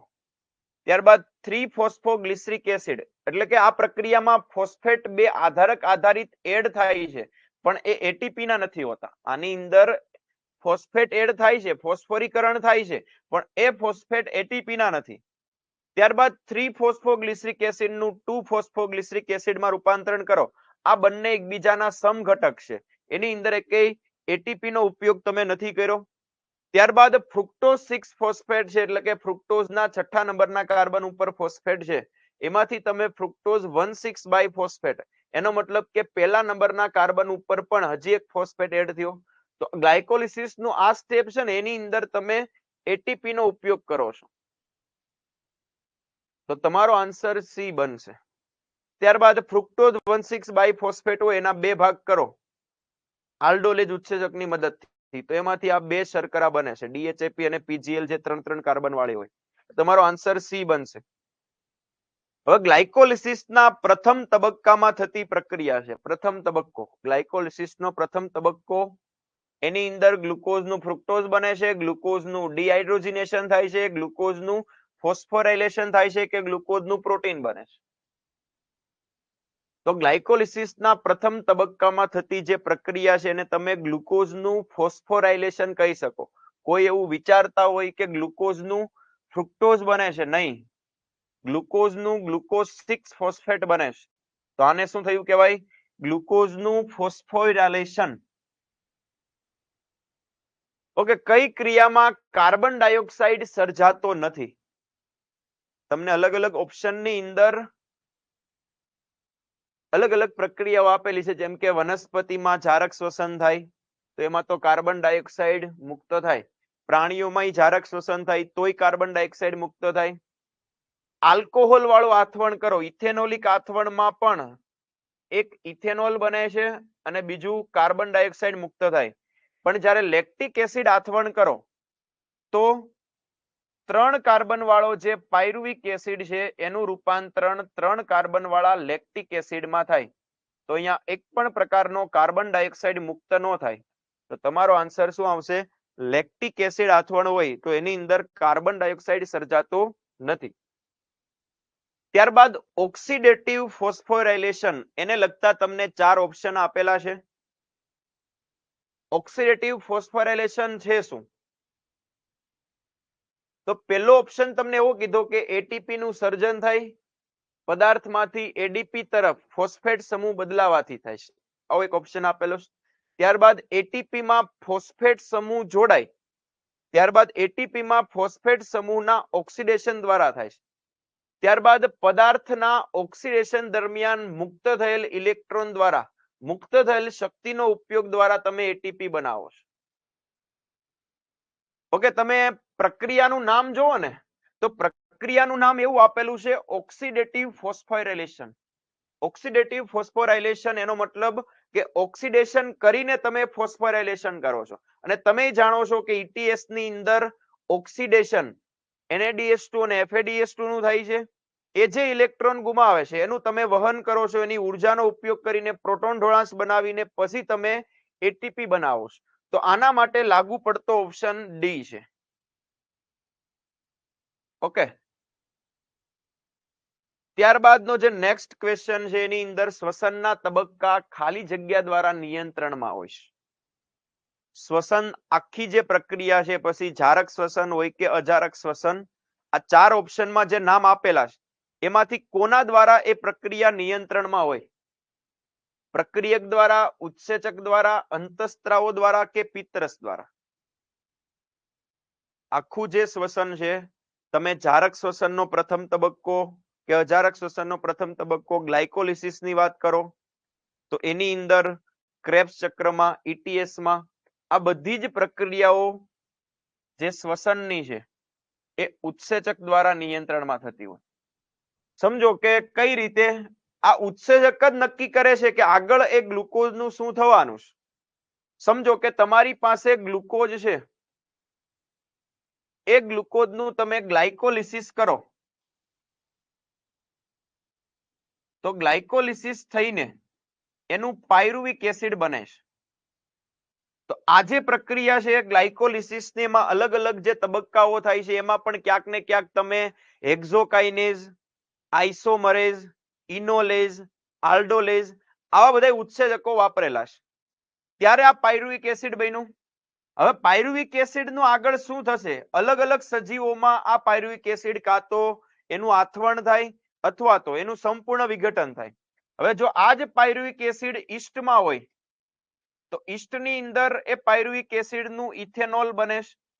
આ જ પાયરુવિક એસિડ આપણા સ્નાયુમાં હોય, ત્યારબાદ બેક્ટેરિયા હોય તો એની અંદર આ જ પાયરુવિક એસિડ નું લેક્ટિક એસિડ બને. ઓકે, આ જ પાયરુવિક એસિડ ઉચ્ચ કક્ષાના સુકોષ કેન્દ્રી સજીવો કે જેની અંદર કણાભ સૂત્ર હોય તો કણાભ સૂત્રના આધારકમાં જાય તો એ પાયરુવિક એસિડ નું સંપૂર્ણ વિઘટન થઈને કાર્બન ડાયોક્સાઇડ, પાણી અને પુષ્કળ પ્રમાણમાં ઉર્જા મુક્ત થાય છે. જોજો છે પાયરુવિક એસિડ જ, પણ પાયરુવિક એસિડ કેવા સજીવના કોષમાં છે એ પ્રમાણે એની આગળ નિપજ બને છે. હવે કેમ એવું નથી બન્યું કે આ પાયરુવિક એસિડ નું સ્નાયુના કોષમાં ઇથેનોલ નથી બનતો? પાયરુવિક એસિડ પ્રાણીઓના સ્નાયુમાં ઇથેનોલમાં કેમ રૂપાંતર નથી પામતો? એનું લેક્ટિક એસિડ શું કામ બન્યું? એનું મેન કારણ છે ઉત્સેચક. ઈસ્ટની અંદર એ પાયરુવિક એસિડ નું ઇથેનોલ ડિહાઇડ્રોજિનેઝ આવો ઉત્સેચક એની પાસે છે એટલે ઇથેનોલ બનાવે છે. સ્નાયુ કે બેક્ટેરિયામાં લેક્ટિક એસિડ શું કામ બને છે પાયરુવિક એસિડ નું? તો ત્યાં લેક્ટેટ ડિહાઇડ્રોજિનેઝ છે. અહીંયા ક્રેબ્સ ચક્ર થાય કણાભ સૂત્રના આધારકમાં તો એનું કાર્બન ડાયોક્સાઇડ, પાણી એટલે કે એ પાયરુવિક એસિડ નું સંપૂર્ણ ઓક્સિડેશન એટલા માટે થાય કારણ કે ક્રેબ્સ ચક્ર કરવા માટેના ઉત્સેચકો કણાભ સૂત્રના આધારકમાં આવેલા છે. ઓકે, તો આ બધું કંટ્રોલ કોના હાથમાં છે કે એ પ્રક્રિયકની આગળ કઈ નિપજ બનશે, પ્રક્રિયા કઈ દિશામાં આગળ વધશે, આ બધું જ કંટ્રોલ ઉત્સેચક કરે છે. ત્યારબાદ કયો ઉત્સેચક 1,6 ફ્રુક્ટોઝ 1,6 બાયફોસ્ફેટ ને તોડે છે? અને તમે એને તોડો ને એટલે 2 શર્કરા બને, એક બને DHAP અને બીજી બને PGAL, ડાયહાઇડ્રોક્સી એસિટોન ફોસ્ફેટ અને ફોસ્ફોગ્લિસરાલ્ડિહાઇડ. આ બંને શર્કરા, બંને આઇસોમર છે, 3 કાર્બન વાળી શર્કરા છે. અને જેમાંથી બને એ ફ્રુક્ટોઝના 6 કાર્બન. તો અહીંયા જે ઉત્સેચક છે એનું નામ છે આલ્ડોલેઝ. આલ્ડોલેઝ ઉત્સેચકની મદદથી એ 6 કાર્બન વાળો ફ્રુક્ટોઝ 1,6 બાયફોસ્ફેટનું રૂપાંતરણ 3 કાર્બન વાળો ડાયહાઇડ્રોક્સી એસિટોન ફોસ્ફેટ અને 3 કાર્બન વાળો ફોસ્ફોગ્લિસરાલ્ડિહાઇડમાં રૂપાંતરણ થાય છે. ત્યારબાદ નેક્સ્ટ ક્વેશ્ચન એવો છે કે પાયરુવેટ ડિહાઇડ્રોજિનેઝ એ શેના રૂપાંતરણ માટે ઉપયોગી છે? ઓકે, આવો ઉત્સેચક તમે ક્યાંક થિયરીમાં ભણ્યા હશો. આ ઉત્સેચક કઈ પ્રક્રિયા કરે છે એ કહી દઉં. એ પ્રક્રિયા કરે છે ઓક્સિડેટિવ ડીકાર્બોક્સિલેશનની પ્રક્રિયા કરે છે. આ પાયરુવેટ ડિહાઇડ્રોજિનેઝ કઈ પ્રક્રિયા કરે છે? ઉત્સેચક ઓક્સિડેટિવ ડીકાર્બોક્સિલેશન. તો હવે આ જે પ્રક્રિયા છે એના માટે આ જે ઉત્સેચક છે એ પાયરુવિક એસિડનું એસિટાઇલ કોએન્ઝાઇમ એમાં રૂપાંતરણ કરે. આ ગ્લાયકોલિસિસ પછી અને ક્રેબ્સ ચક્રની પહેલા થતી આ મધ્યવર્તી પ્રક્રિયા છે. જો તમને એવું પૂછાય કે આ પ્રક્રિયા ક્યાં થાય છે, તો આ પ્રક્રિયા કણાભ સૂત્રના આધારકમાં થાય છે. ક્યાં થાય? કણાભ સૂત્રના આધારકની અંદર. ત્યારબાદ ઓક્સિડેશન પામેલો FADH2 ના દરેક અણુ તમને 2 એટીપી સંશ્લેષિત કરીને આપશે ETS માં. તમારી પાસે ઓક્સિડેશન પામેલા FADH2 ના દરેક અણુ કુલ કેટલા એટીપી આપશે? 2. ત્યારબાદ નીચેના પૈકી 5 કાર્બન ધરાવતો ક્રેબ ચક્રનો કયો ઘટક છે? આખા ક્રેબ ચક્રમાં એક જ નામ એવું આવે છે કે જેની પાસે 5 કાર્બન હોય. ઓકે, સાઇટ્રિક એસિડ હોય તો એની પાસે 6 કાર્બન હોય. ફ્યુમેરિક એસિડ છે તો એ 4 કાર્બન યુક્ત છે. ઓક્ઝેલોસક્સિનિક એસિડ એની પાસે પણ 6 કાર્બન છે. આલ્ફા કીટોગ્લુટારિક એસિડ આ એક એવો ક્રેબ ચક્રનો ઘટક છે કે જેની પાસે 5 કાર્બન હોય. ઓકે, તો તમારો આન્સર ડી આવશે. ત્યારબાદ કોષમાં EMP પથ ગ્લાયકોલિસિસ કોષ રસની અંદર થાય. સિમ્પલ ક્વેશ્ચન છે. ત્યારબાદ પ્રોટીન એ સ્વાસ્થ્ય આધારક તરીકે વર્તે માત્ર જ્યારે, બોલો આનો આન્સર શું આવશે? પ્રોટીનનું તમે સ્વાસ્થ્ય પદાર્થ તરીકે ઉપયોગ ક્યારે કરી શકશો? ક્યારે તમે પ્રોટીનમાંથી ઉર્જા બનાવશો?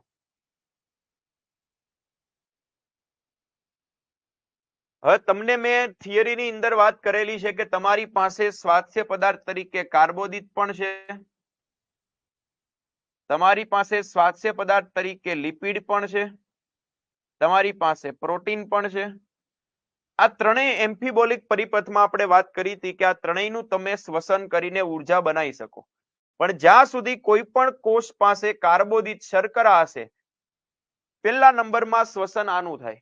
જ્યાં સુધી તમારી પાસે કાર્બોદિત હાજર છે ત્યાં સુધી ઉર્જા જે તે કોષ કાર્બોદિતમાંથી જ બનાવશે. જો કાર્બોદિતનું પ્રમાણ ઓછું છે, ગેરહાજર છે, તો બીજા નંબરે એક કોષ શ્વસન કરશે લિપિડ અથવા તો ચરબીનું. આ બંનેનું પ્રમાણ ઓછું છે કે ગેરહાજર છે ત્યારે એક કોષ શ્વસન માટે ત્રીજો ઓપ્શન પસંદ કરશે. કોનો? પ્રોટીનનો. આ વસ્તુ તમને ખબર હોવી જોઈએ, પછી એના ઉપરથી ઓપ્શન કોઈ પણ બનાવી શકે.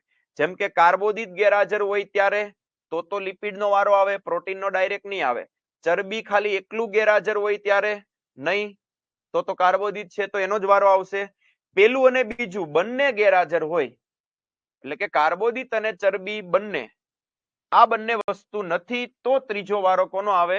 પ્રોટીનનો. હવે જો આ બંને પુષ્કળ પ્રમાણમાં હોય તો પ્રોટીનનો વારો આવવાનો જ નથી શ્વસન માટે.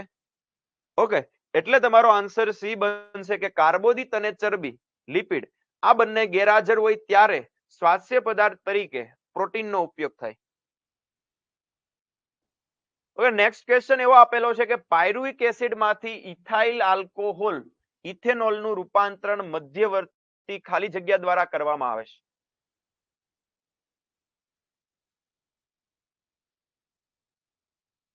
તમારી પાસે પાયરુવિક એસિડ છે 3 કાર્બન વાળો. આપણે આ 2 સ્ટેપ લખેલા છે. તમે કહેશો કે આમાં કયા ઉત્સેચક વાપરેલા છે. સમજો કે તમારી પાસે પાયરુવિક એસિડ છે આ પાયરુવિક એસિડ નું ડાયરેક્ટ ઇથેનોલ નથી બનતું ભાઈઓ.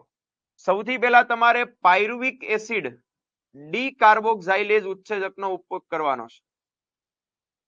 આ ઉત્સેચકનો ઉપયોગ કરશો તો એમાંથી પેલા એસિટાલ્ડિહાઇડ બનશે અને એક કાર્બન ડાયોક્સાઇડ મુક્ત થયો. ત્યારબાદ એ એસિટાલ્ડિહાઇડ નું તમારે રિડક્શન પ્રેરક ઘટકનો ઉપયોગ કરવાનો છે અને એના માટે તમારે ઇથેનોલ ડિહાઇડ્રોજિનેઝ આ ઉત્સેચકનો ઉપયોગ કરીને પછી તમારે ઇથેનોલ બનાવવાનો છે અને NAD+ મુક્ત થશે. તો આ તમે બે સ્ટેપ કર્યા ને ત્યારે પાયરુવિક એસિડ નું શું બન્યું? ઇથેનોલ. પાયરુવિક એસિડ માંથી ઇથાઇલ આલ્કોહોલ બનાવ્યો તો એના માટે તમે કયા ઉત્સેચકનો ઉપયોગ કર્યો? ફોસ્ફેટેઝ આવું તો કાંઈ એવું નહીં, ખાલી ડિહાઇડ્રોજિનેઝ એ તો આવ્યો, ડી કાર્બોક્સાઇલેઝ એ પણ આવ્યો અને ડિહાઇડ્રોજિનેઝ આ બંને ઉત્સેચકનો ઉપયોગ કર્યો ત્યારે પાયરુવિક એસિડ માંથી ઇથેનોલ બન્યો. એટલે તમારો આન્સર બનશે સી. ઓકે. ત્યારબાદનો નેક્સ્ટ ક્વેશ્ચન એવો છે કે ભૂખમરા દરમિયાન વપરાયેલા ખાદ્ય પદાર્થોની શૃંખલા. કોઈ વ્યક્તિ એવો છે કુપોષણ વાળો, બહુ ખાવાનું એને ઓછું મળે છે, એની અંદર ઉર્જા બનવી તો જરૂરી છે, શ્વસન તો થતું જ હશે. ઉર્જા વગર એ વ્યક્તિ એનું અસ્તિત્વ ટકાવી શકવાનો નથી. તો એની અંદર ખાદ્ય પદાર્થ કઈ રીતે વપરાશે શ્વસન માટે? થોડીક વાર પહેલા મેં એક તમને શૃંખલા બતાવી કે સૌથી પહેલા શ્વસન કાર્બોદિતનું થાય, પછી ચરબીનું થાય અને ત્રીજા નંબરે કોનું થાય? પ્રોટીનનું થાય. એટલે તમારો આન્સર એ આવશે. ઓકે, ક્રમ ખાસ મગજમાં રાખજો. ત્યારબાદ અજારક શ્વસન કરતા જારક શ્વસન કેટલા ગણું વધારે ઉપયોગી છે? એનો મતલબ એવો પ્રશ્નમાં માંગે છે તમને કે અજારક શ્વસન કરતા જારક શ્વસનમાં કેટલા ગણી વધુ ઉર્જા બને.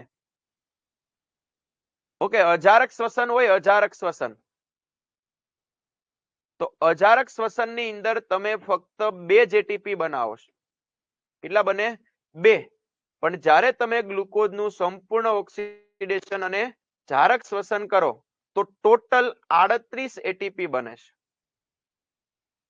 એનો મતલબ એવો છે કે તમે અહીંયા 19 ગ્લુકોઝને તોડો ને, અજારક શ્વસનથી તમે 19 ગ્લુકોઝને તોડો ત્યારે એક અજારક શ્વસન ગ્લુકોઝનું થાય ત્યારે 2 એટીપી. 19 ગ્લુકોઝ જ્યારે અજારક શ્વસનમાં પ્રવેશ કરે ત્યારે 38 એટીપી બને અને અહીંયા ફક્ત એક ગ્લુકોઝ જારક શ્વસનમાં દાખલ થાય ત્યારે 38 એટીપી બની જાય. તમે 19 ગ્લુકોઝનું અજારક શ્વસન કરો, એક ગ્લુકોઝમાંથી 2 એટીપી તો 19 માંથી 38 બનશે અને અહીંયા જારક શ્વસન તમને એક ગ્લુકોઝમાંથી 38 એટીપી અપાવી દેશે. એટલે અજારક શ્વસન કરતા જારક શ્વસન 19 ગણું વધારે ઉપયોગી છે, 19 ગણી વધારે ઉર્જા બનાવે છે. ક્લિયર થાય છે? ઓકે. ત્યારબાદનો જે નેક્સ્ટ ક્વેશ્ચન છે કે ખાલી જગ્યા દ્વારા ઉર્જાના ચયાપચયમાં અગત્યનો ભાગ ભજવવામાં આવે છે. ઉર્જાનું ચયાપચય કરવું છે, ઉર્જા બનાવી છે, ઉર્જાને તમારે સંચિત કરવી છે. કોઈ પણ તમે અણુમાં કાર્બન કાર્બન વચ્ચે આ બંધને બ્રેક કરો છો, તમારી પાસે ગ્લુકોઝ હોય તો ગ્લુકોઝમાં આવી રીતે કાર્બન 6 કાર્બન એકબીજા સાથે જોડાયેલા છે. આ ગ્લુકોઝનું તમે સંપૂર્ણ વિઘટન કરો ને તો આ કાર્બન કાર્બન વચ્ચેના બધાય બંધ તૂટીને તમે એના કાર્બન ડાયોક્સાઇડ બનાવો છો અને જ્યારે બંધ તૂટે છે ત્યારે એમાંથી ઉર્જા મુક્ત થાય છે અને આ મુક્ત થયેલી ઉર્જાનું તમે કોઈકના સ્વરૂપમાં એ ઉર્જાને સંચિત કરો છો, કંઈક તમે શક્તિ ચલણ બનાવો છો અને એ શક્તિને પછી તમારા શરીરને જરૂર પડે ત્યારે એ શક્તિને વાપરો છો.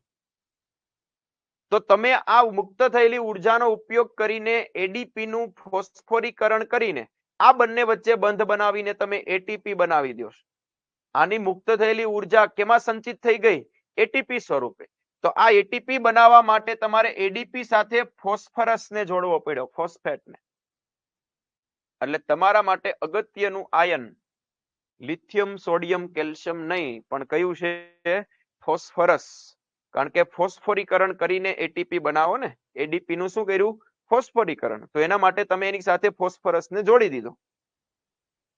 ત્યારબાદ ટીસીએ ચક્રનો પ્રથમ ઘટક, ટીસીએ ચક્ર શરૂઆત ક્યાંથી થાય? શરૂઆત કરવા વાળો એસિટાઇલ કોએન્ઝાઇમ એનો પ્રાથમિક ગ્રાહક ઓક્ઝેલોએસિટિક એસિડ, ઓક્ઝેલોએસિટિક એસિડ કે જે 4 કાર્બન વાળો છે, એની સાથે તમે પાયરુવિક એસિડ માંથી બનાવેલો એસિટાઇલ કોએન્ઝાઇમ એ કે જેના 2 કાર્બન છે, આ બંને જોડાઈ અને ટીસીએ ચક્રનો પહેલો ઘટક સાઇટ્રિક એસિડ કે જેના તમને 6 કાર્બન જોવા મળે છે, એટલે એના માટે તમારો જે આન્સર બનશે કયો બનશે?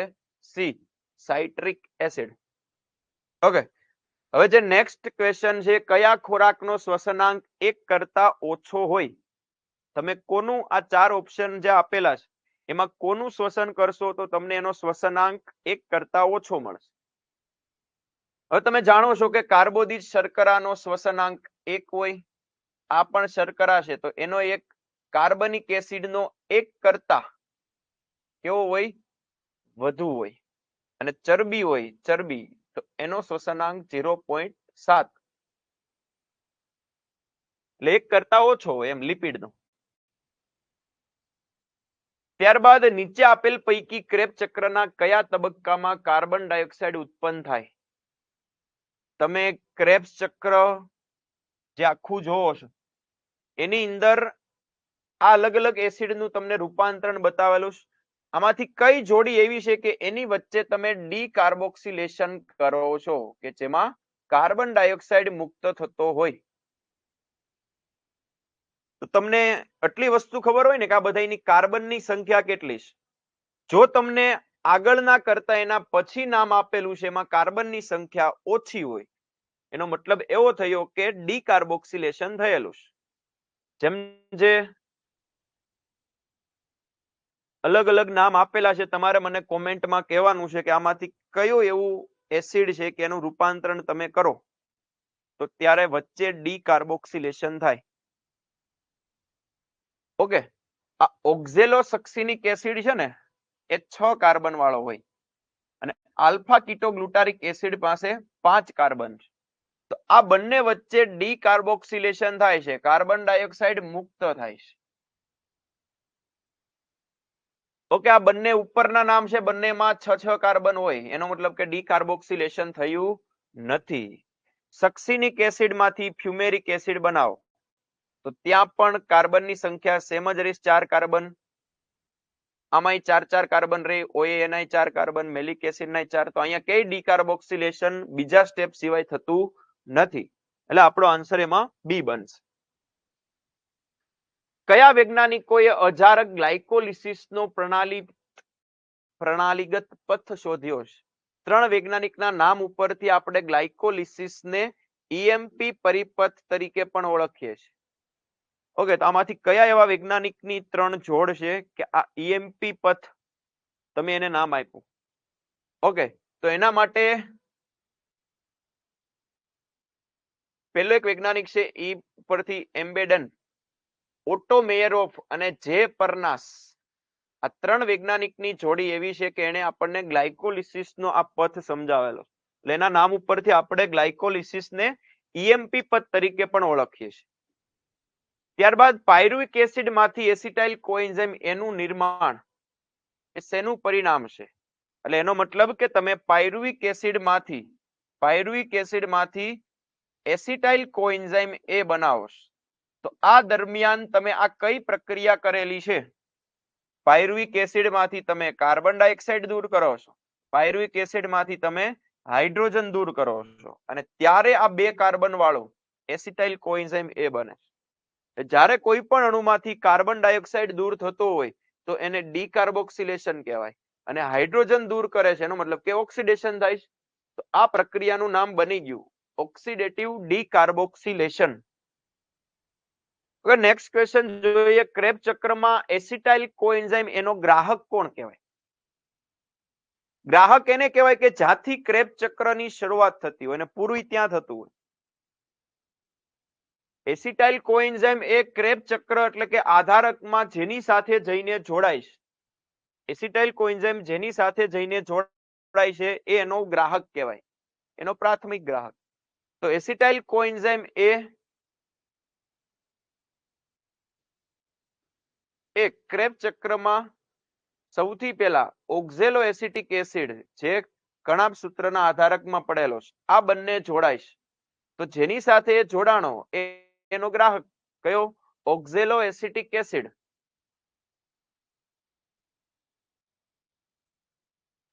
ઓકે ત્યારબાદનો નેક્સ્ટ ક્વેશ્ચન NAD નું પૂરું નામ કીધેલું છે. તમે ઘણીવાર NAD FAD NADP આ બધા નામ આપો છો તો આનું ફૂલ ફોર્મ શું થાય? નિકોટિનેમાઇડ એડેનાઇન ડાઇન્યુક્લિયોટાઇડ. નિકોટિનેમાઇડ એડેનાઇન ડાઇન્યુક્લિયોટાઇડ અને જો કોઈમાં પાછળ P જોડેલો હોય તો તમારે હજી એડ કરી દેવાનું phosphate. Nicotinamide adenine dinucleotide phosphate.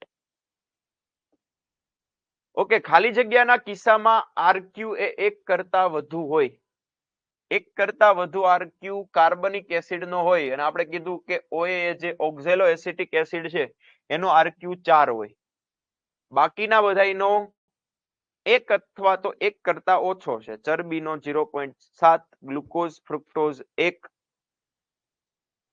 Okay ત્યારબાદ ETS માં અંતિમ વિજાણુ ગ્રાહક કોણ છે? ETS માં સૌથી છેલ્લે કોને ઇલેક્ટ્રોન મળે છે એ અંતિમ વિજાણુ ગ્રાહક કહેવાય. વિજાણુ વાહક નથી કીધો, તમારે પ્રશ્નમાં ઉતાવળ નથી કરવાની સમજવામાં. વિજાણુ વાહક કીધો નથી, ગ્રાહક કીધો. તો છેલ્લે તમે ઇલેક્ટ્રોન કોને આપી દો છો? ઓક્સિજનને. તો એ તમારો છેલ્લો અંતિમ વિજાણુ ગ્રાહક કહેવાય ઓક્સિજન. ત્યારબાદનો નેક્સ્ટ ક્વેશ્ચન કે જારક અને અજારક શ્વસન વચ્ચેનો સામાન્ય તબક્કો. જારક અને અજારક શ્વસન વચ્ચેનો સામાન્ય તબક્કો એનો મતલબ કે બંનેમાં આવતું હોય. તમે જારક શ્વસન કરો કે અજારક શ્વસન એમાં કોમન પ્રક્રિયા કઈ છે?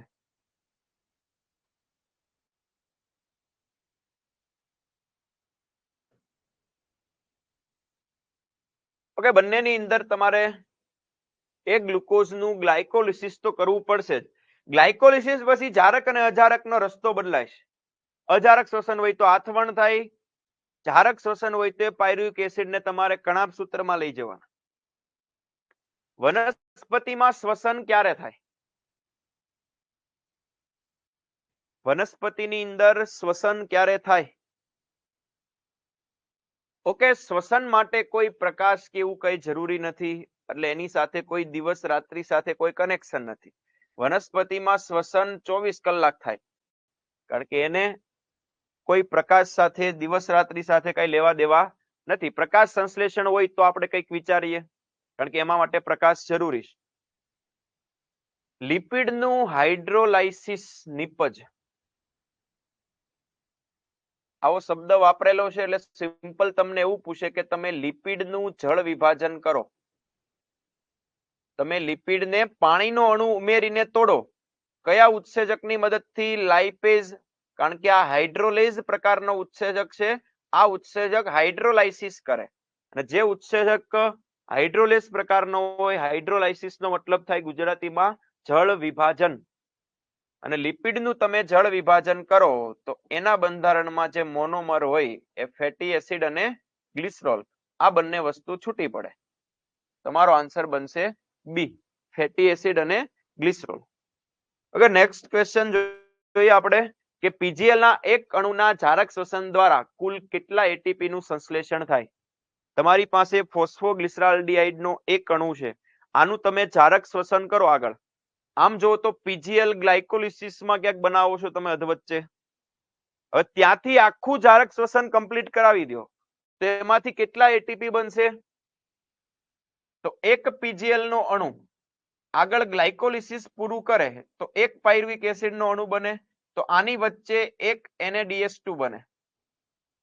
ત્યારબાદ બે જગ્યાએ એક પીજીએલ નો અણુ હોય તો એક એટીપી, બીજો એક એટીપી નીચે બનશે.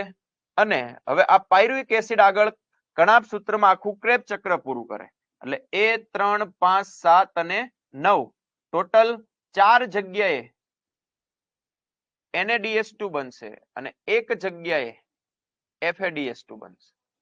7 નંબર પછી. અને બે સનની વચ્ચે સક્સિનાઇલ કોએન્ઝાઇમ A અને સક્સિનિક એસિડની વચ્ચે એક સીધો આધારક આધારિત એટીપી બને. આટલી વસ્તુ મળી. હવે ડાયરેક્ટ આધારક આધારિત તમને 3 એટીપી દેખાઈશ તો એક એ આવશે.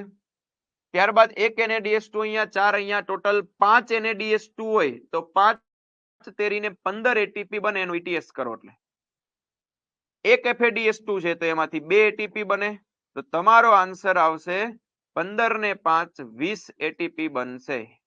એક PGL નો અણુ હોય તો એમાંથી તમે 20 એટીપી બનાવી શકો. Okay, clear? નેક્સ્ટ ક્વેશ્ચન જોઈએ. ખાલી જગ્યાએ સૌથી સામાન્ય જીવ છે કે જે ઓક્સિજનની ગેરહાજરીમાં પણ શ્વસન કરી શકે છે. એનો મતલબ કે આ જેટલા પણ નામ આપેલા છે આમાંથી જેમાં અજારક શ્વસન થતું હોય, જેમાં તમારે ઓક્સિજનની જરૂર પડતી નથી, તો માછલી, બટાટા, ક્લોરેલા, તમારો જવાબ બધાને ખબર છે કે ઈસ્ટમાં ઇથેનોલિક આથવણ અજારક શ્વસન થાય. Okay, next question. ક્રેબ્સ ચક્ર ખાલી જગ્યામાં જોવા મળે. ક્રેબ્સ ચક્ર કણાભ સૂત્રના મેટ્રિક્સ આધારકની અંદર જોવા મળે.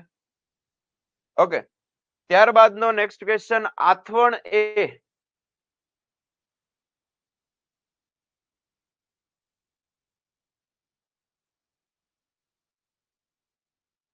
અપૂર્ણ ઓક્સિડેશન, અજારક શ્વસન, ઉત્સર્જન પ્રક્રિયા કે પણ નહીં. ઓકે, નોર્મલી જે આથવણ છે, આથવણનું બીજું નામ અજારક શ્વસન આપણે એવું કહીએ છીએ, કારણ કે આ પ્રક્રિયા એવી છે કે એની અંદર ઓક્સિજનની જરૂર પડતી નથી. તમે પ્રક્રિયાને એવું નામ આપી શકો. ઓકે, ગ્લાયકોલિસિસ તમે પૂરું કરો તો એ પણ હજી સંપૂર્ણ ઓક્સિડેશન નથી, અપૂર્ણ જ છે. પણ આથવણને તમે બીજું નામ અજારક શ્વસન એવું આપી શકો. ત્યારબાદ ઈસ્ટ ખાલી જગ્યાના નિર્માણ માટે ઉપયોગી છે. ઈસ્ટની અંદર તમે ઈસ્ટની વૃદ્ધિ કરો, અજારક શ્વસન, અજારક પરિસ્થિતિ આપો તો ઈસ્ટની વૃદ્ધિ સાથે તમે એને કાર્બોદિત આપશો તો સતત તમારા માટે આલ્કોહોલ બનાવ્યા કરશે. ઓકે, કણાભ સૂત્રમાં પ્રોટોન ખાલી જગ્યામાં જમા થાય. તમે કણાભ સૂત્રના અંતઃપટલ ઉપર ઇલેક્ટ્રોનનું પરિવહન કરીને પ્રોટોન ઢોળાંશ બનાવો છો તો આ પ્રોટોનનું પ્રમાણ કઈ જગ્યાએ તમે વધારો છો?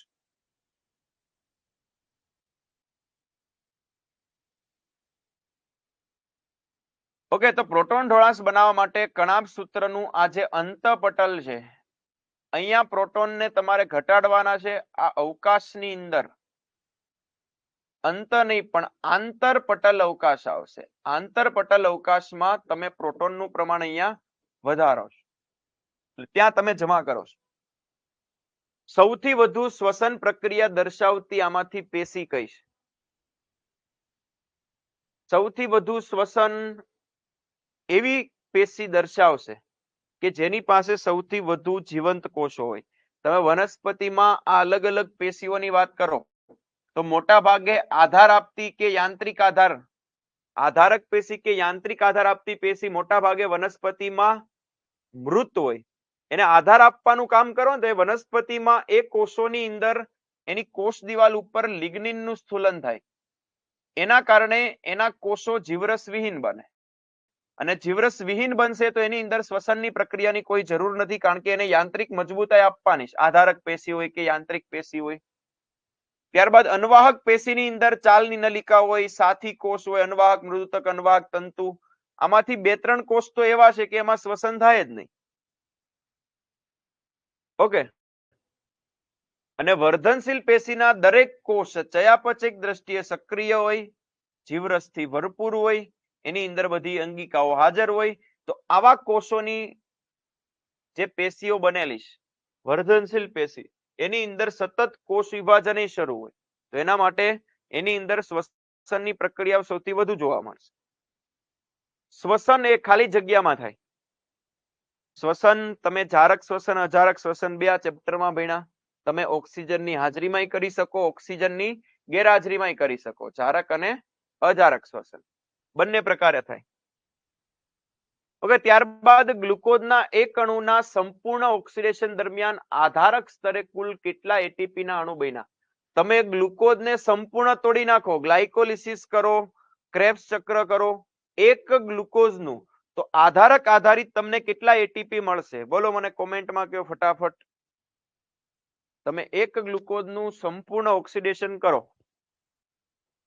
તો આધારક આધારિત કુલ કેટલા એટીપી બને?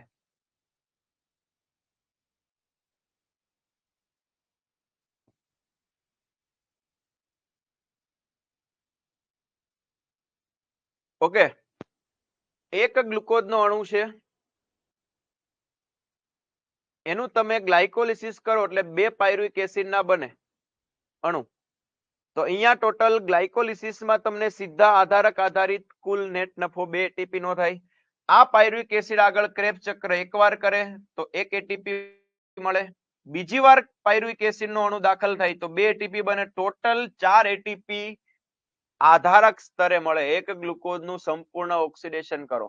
જો તમને આ એક ગ્લુકોઝ નું ખાલી ગ્લાયકોલિસિસ કીધું હોય તો તમારો જવાબ 2 એટીપી આવે.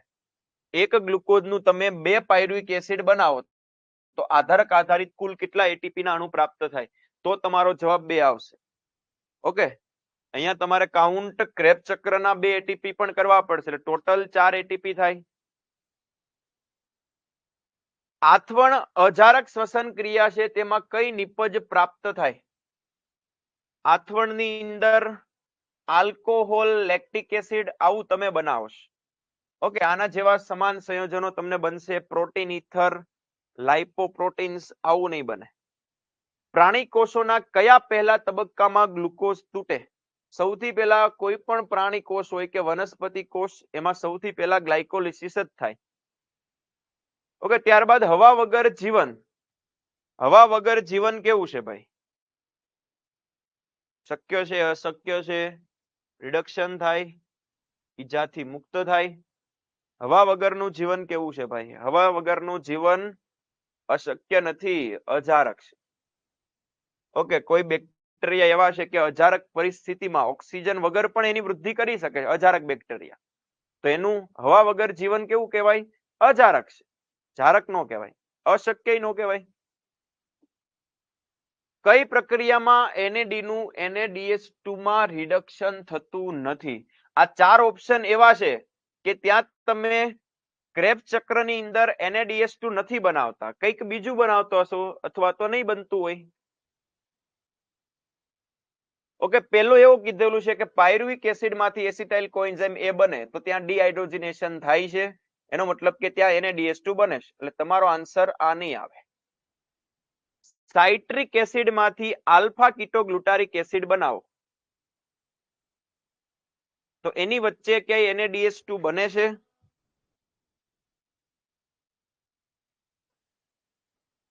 ફટાફટ મને કોમેન્ટ કરવાનો. સાઇટ્રિક એસિડ જે ક્રેબ ચક્રનો પ્રથમ એસિડ છે, ત્યાંથી તમે 5 કાર્બન વાળો આલ્ફા કીટોગ્લુટારિક એસિડ બનાવો તો એની વચ્ચે NADH2 નું નિર્માણ થાય છે.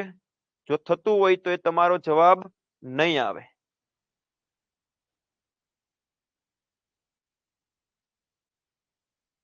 ત્યારબાદ મેલિક એસિડ માંથી ઓક્ઝેલો એસિટિક એસિડ, સક્સિનિક એસિડ માંથી મેલિક એસિડ. બોલો ફટાફટ બધા મને કોમેન્ટમાં કહેવાનું છે કે આનો આન્સર શું આવશે. તમને ક્રેબ ચક્ર મગજમાં ક્લિયર હોવું જોઈએ.